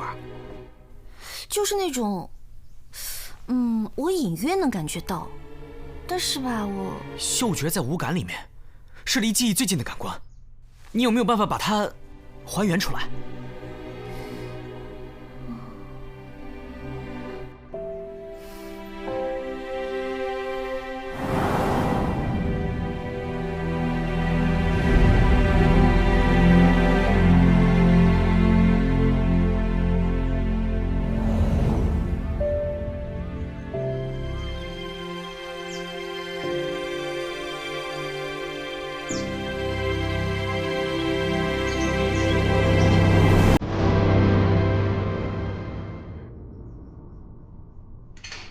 松针的味道。松针。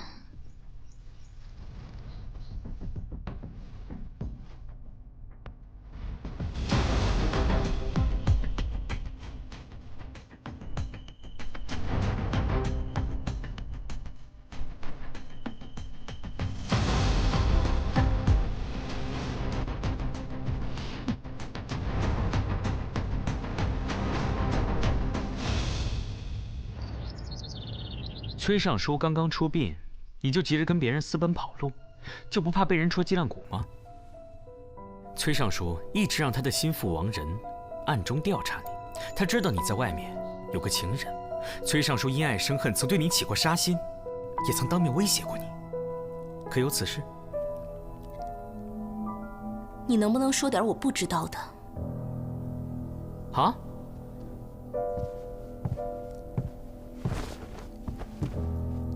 那么我们现在来听听你的说法。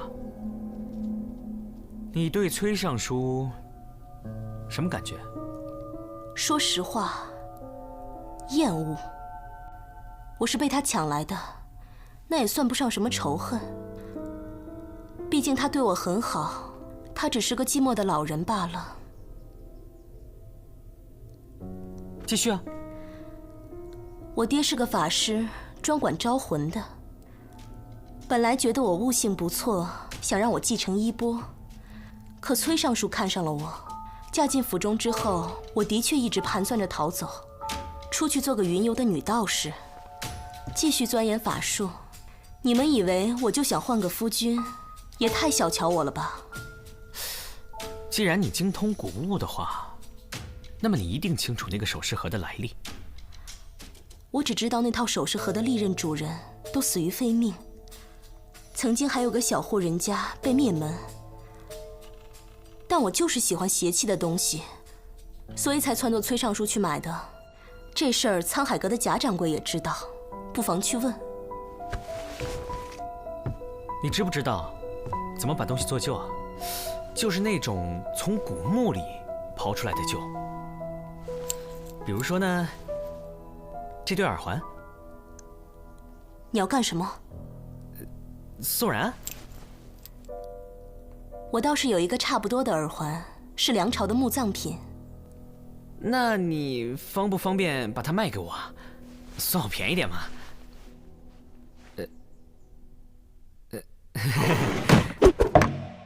贾老板，贾老板，哟，贾老板，麻烦你给鉴个宝。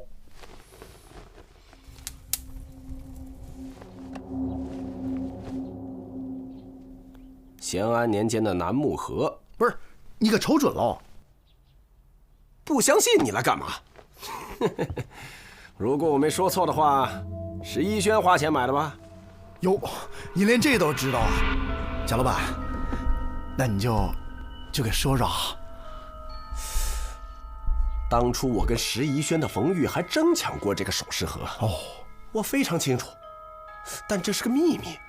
我不能轻易的说出去。啊，贾老板，来，还望您赐教啊。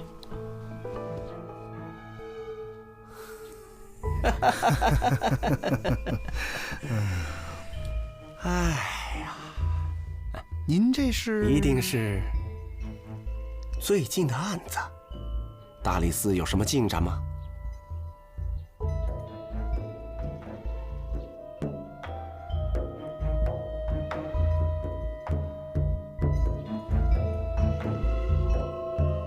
有。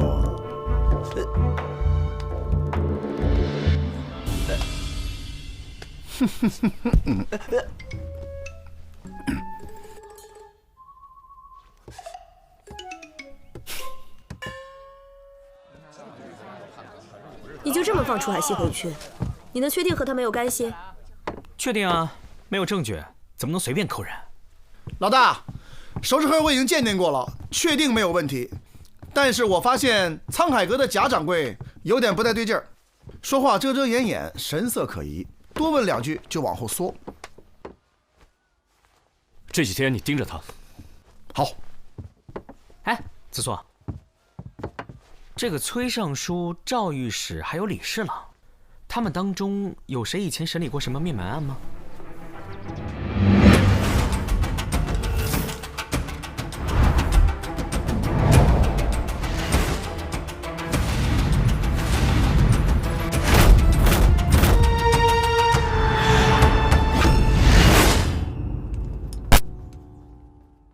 如果他们是共同审理的呢？在10年前，他们是有机会共同办案的。10年前，崔尚书是大理寺卿，赵大夫是刑部侍郎，而李侍郎是御史中丞。他们只有那1年时间，崔尚书很快就调任刑部了。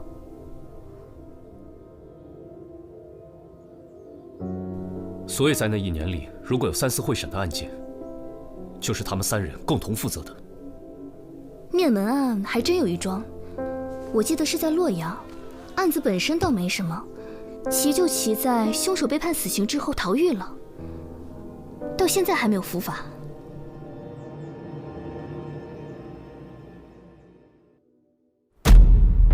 李少卿，今天一大早我就发现有人在这儿写了这么多诅咒崔尚书的话，也不知崔尚书生前得罪谁了。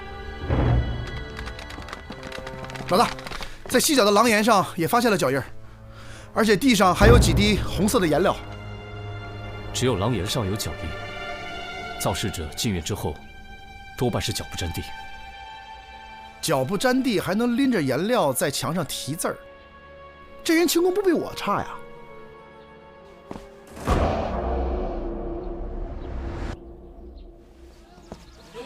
详细核实过了，那是一起劫财灭门案，被害人洛阳张氏是个小商户，案件当时由崔尚书、赵御史、李侍郎共同审理。凶手叫黄淼，洛阳当地人，曾经是统军府的一名旅帅，被逮捕后逃狱至今。黄淼是个武艺高强的人，尤其擅长轻功，他的目标是崔府。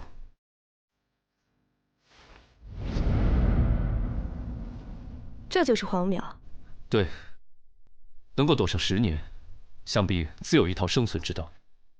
你帮我到江湖上打听一下吧。我试试。崔尚书人怎么样？为什么这么问？我总觉得一个真的犯过罪的人，是没胆逃避监狱的。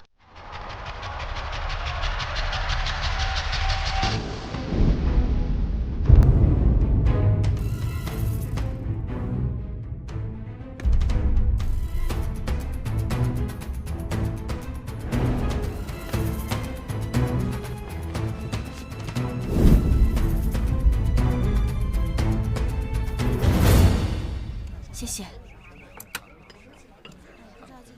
帮我多加点这个。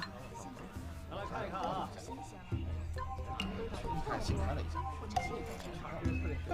汤葫芦，来选一个自己喜欢的。哦，拿好啊。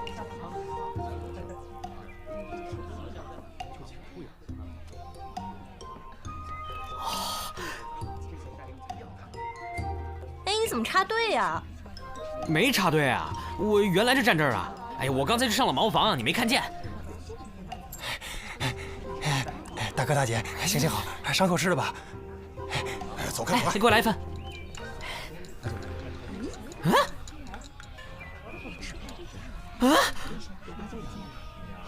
慢走啊！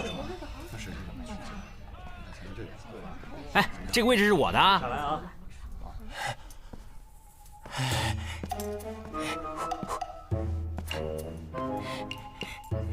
胆子不小啊，连我都敢偷，还往我这袋子里撒了把沙子。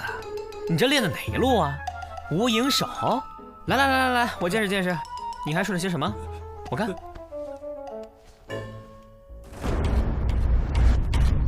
哎呀，你知道这玉佩是谁的吗？啊，到时候抓起来判你个终身苦役。行，我做个好人，我也知道这玉佩是谁的。你以为我诈你啊？我问你，这玉佩是不是从庆祥街石一轩冯老板身上偷的？是。哪天偷的啊？我记得是月亮特别圆的那个晚上。15晚戌时，你在哪里？小人在店里盘货。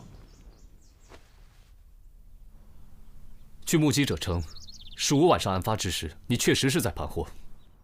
你可以走了。和你身上的是一对吧？还给你。谢谢李少卿，感激不尽呐。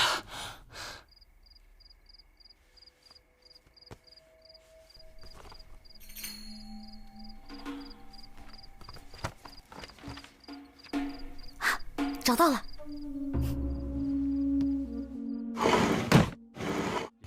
我回来了。有个姑娘给你送来个包裹。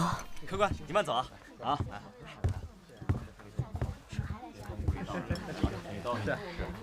喝酒。他说：“你知道是谁送的？”来，我给你碗上。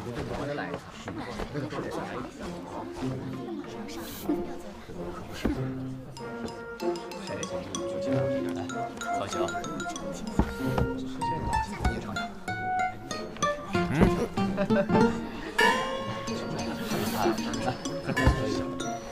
晚上。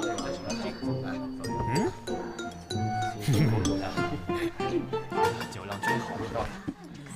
来，晚上。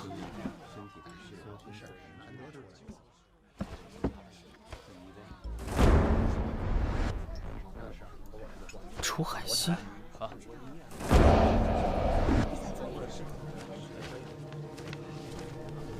贾谊，崔尚书收受贾谊贿赂的单据。三毛，我打听到了，那个神秘道士是贾谊安排人去石一轩砸场子的。沧海阁和石一轩这两家古玩店势同水火，好多老顾客都知道，他们一言不合就互相拆台。这贾谊还经常找人去石一轩下搅和。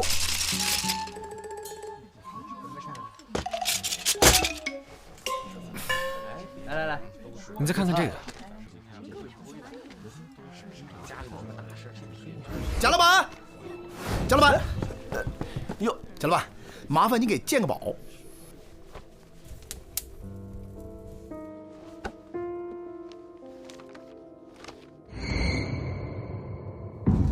放开我！凭什么抓我啊？凭你已经坐实的罪名，偷掘前朝墓葬。眼熟吗？这是这3年来你向崔尚书行贿的记录。三炮之前来店里，曾经撞见你在烧收据。我推测，崔尚书掌握着你发家的证据，一而再再而三地勒索你。可是你没想到，他自己那里还留着一份收据的明细吧？姓崔的，狗官！一权谋私，两面三刀，这种人死有余辜。嫌犯贾谊，你涉嫌杀害4位朝廷要员以及崔府幕僚柳秀才，跟我回去受审。什么？怎么回事？说我杀人，有什么证据吗？我会找到。这么说没证据？啊？这帮蠢货！哎，我就不……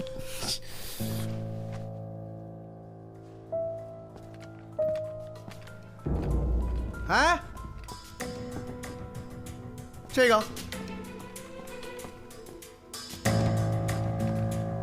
仿品，一模一样的。怎么样？我的手艺还不错吧？你们看看啊，甭琢磨，我的玩意儿看不出什么区别。外行，多明显呐！真品和赝品一摸就摸出来了。蒙你的这帮外行太简单了。我知道怎么回事了。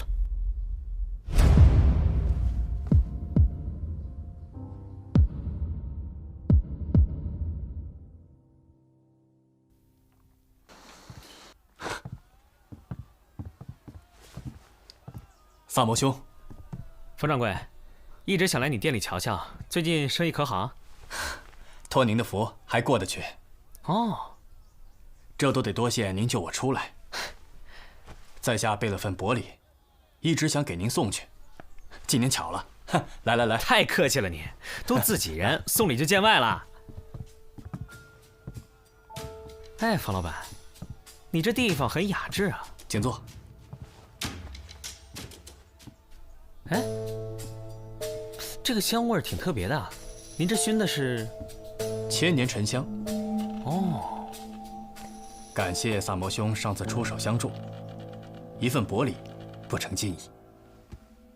哎，我怎么好意思拿你的东西？萨摩兄太客气喽。话说回来，真凶虽然还在逍遥法外，但很快就会落网。您费心了，萨摩兄。您不想打开看看吗？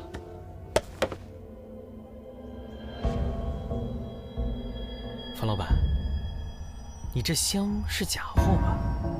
这千年沉香，怎么会有一股松针的味道呢？松针的气味。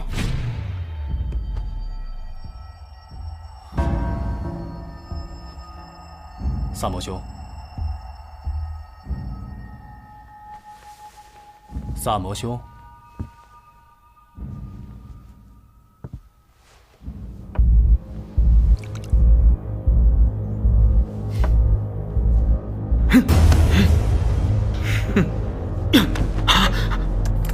住手！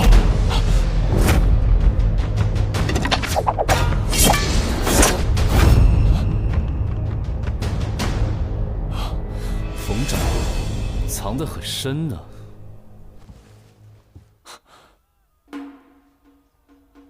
嗯，把他同伙亡人也一并抓了吧。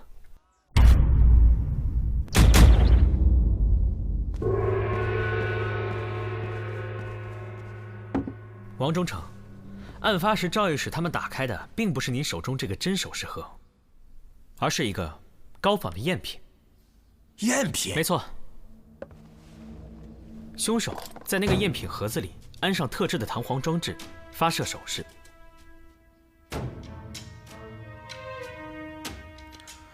但仅仅弹出几件首饰，是不能真正杀人的呀。3位死者的死状。怎么解释？其实凶手是玩了一个时间差来误导我们。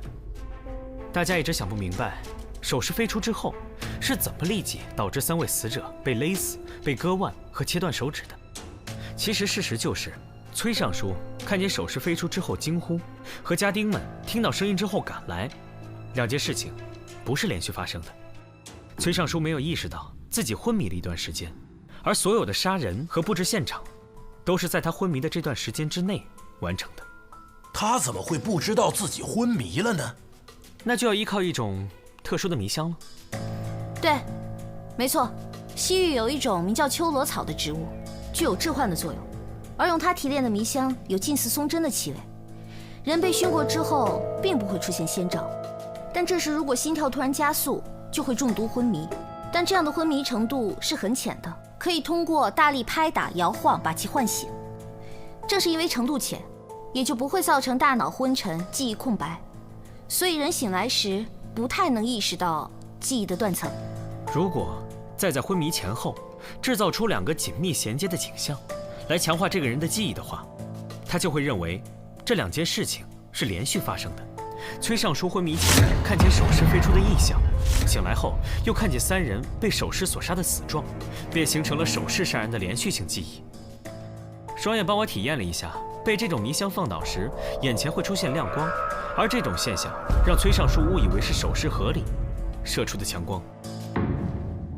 这是我们逮捕冯玉的时候，11轩雅间里的香炉，里面就有秋罗草迷香的粉末。第一起案件，房中事先点上了迷香，王仁适时进入，将崔尚书引到事先打了蜡的地板处。崔尚书和3个死者都因为看见首饰飞出而受到惊吓，陷入昏迷。此时，躲在窗外的凶手就进来，将3人杀死，再布置成首饰杀人的假象。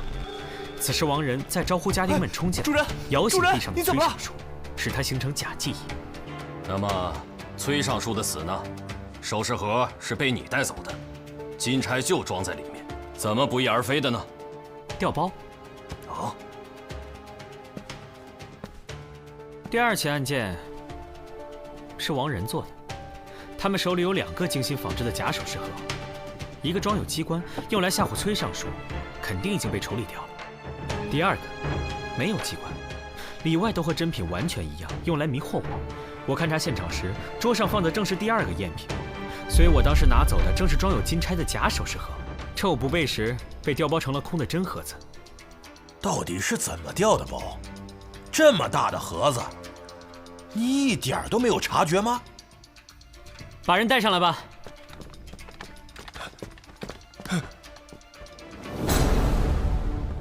各位，这个小乞丐不简单呐，江湖人称无影手，道术极高，不仅可以无声无息地从人的口袋里偷东西，还可以顺手放一把沙子。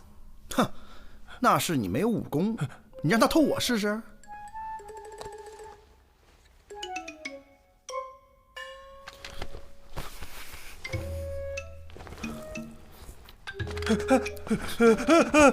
刘四清，小的失职，可是我腰牌明明放得很好啊，你什么时候拿走的？吴应手，我问你，是不是你在我的身上调包了首饰盒？都是他，是他出2贯钱雇的我什么都不知道啊，官人，官人。调包之后，金钗又回到了王仁的手里，于是你半夜潜入崔尚书房间，释放迷香，并刺死了崔尚书。作为崔尚书的心腹，你这么做应该不难吧？刘四卿，说到这里就要说说作案动机了。10年前，在洛阳有一起灭门惨案，小商户张氏全家被杀，当时被判定为劫财，逮捕的凶手是统军府的吕帅黄淼，后来他逃狱了。当时的大理寺卿、刑部侍郎、御史中丞，正是如今的崔尚书、赵御史和李侍郎。今日我们详细查阅、回溯了当时的灭门案，也走访了相关人士。我们的一致看法，那是一桩冤案。黄淼是被抓来顶罪的，这件事我正要一起上奏陛下。您的意思是，崔尚书他们共同包庇了凶手？现在我们可以得知，当年张家被灭门的原因，正是您手中的首饰盒。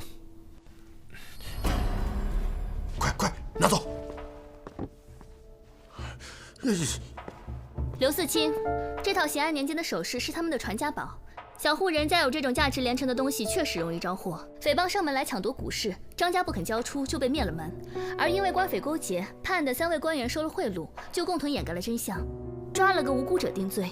至于崔尚书的幕僚柳秀才，我相信他是在其中运作的关键人物，只是他们没想到张家有2个族人活了下来，还拼死护住了首饰盒。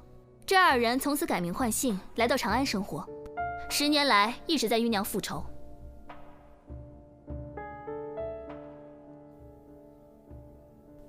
小乞丐，他还让你做了什么？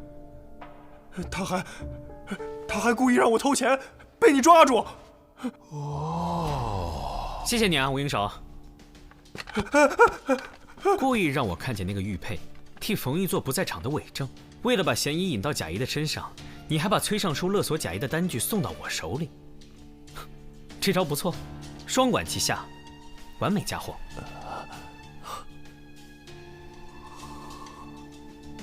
贾谊骂我是个蠢货，骂得很有理，因为我居然是在逮捕贾谊的时候，见到了他高仿的首饰盒，摸到了赝品的触感，才想明白了整件事。这2次偷梁换柱的工作，只有崔府的人才有机会，而崔尚书勒索贾谊的事情，也只有你这样的心腹才可能知道吧。所以我就确定，凶手就是你了。那你凭什么说另一个人是我？王仁这么费心的嫁祸嫁夷，对谁有好处？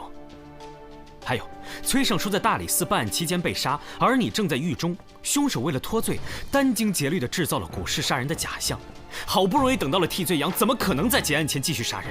于是我盘查了你和王仁的户籍，以此为基点，剥茧抽丝，真相大白。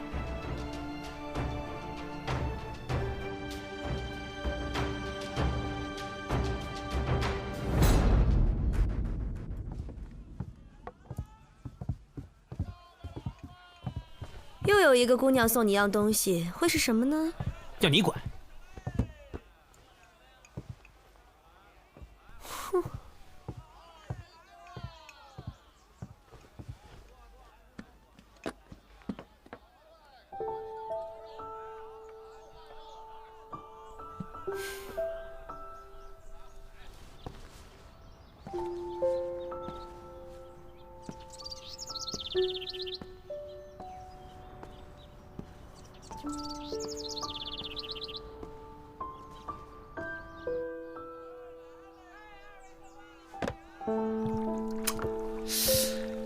这个黄淼也够神秘的啊！这10年前的冤案都已经昭雪了，对他的通缉也已经撤销了。这上头呢也派了人贴了告示，贴满大街。可他怎么就是不出现呢？人肯定在长安。崔尚书府里那些乱涂乱画的诅咒，不是他画的，还能有谁？哎呀，我只想知道这秋罗草是从哪儿弄来的。这东西从来没有传入过中原啊。双叶，我听说西市最近来了个西域贩子，带了好多奇珍异宝，光草药就有很多种。你要不要去看看？现在就去。对，现在就去，马上就要休市了，你要快点哦。哎，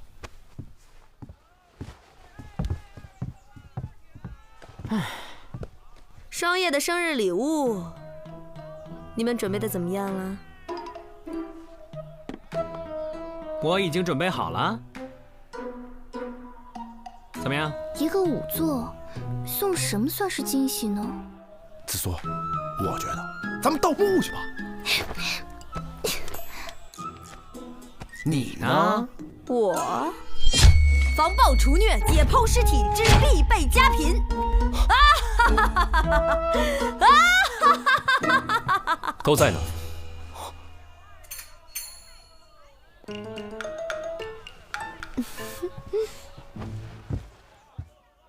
冯玉和王仁在牢里自杀了。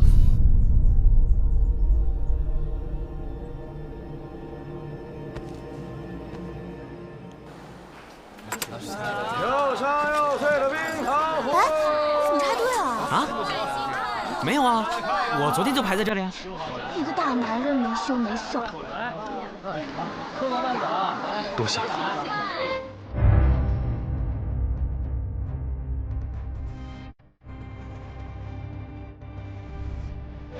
哎，怎么插队呀你？你说我插队在先，也就是你承认你插队在后了。既然都要插，我就不能先来后到。我先来的，所以我先插。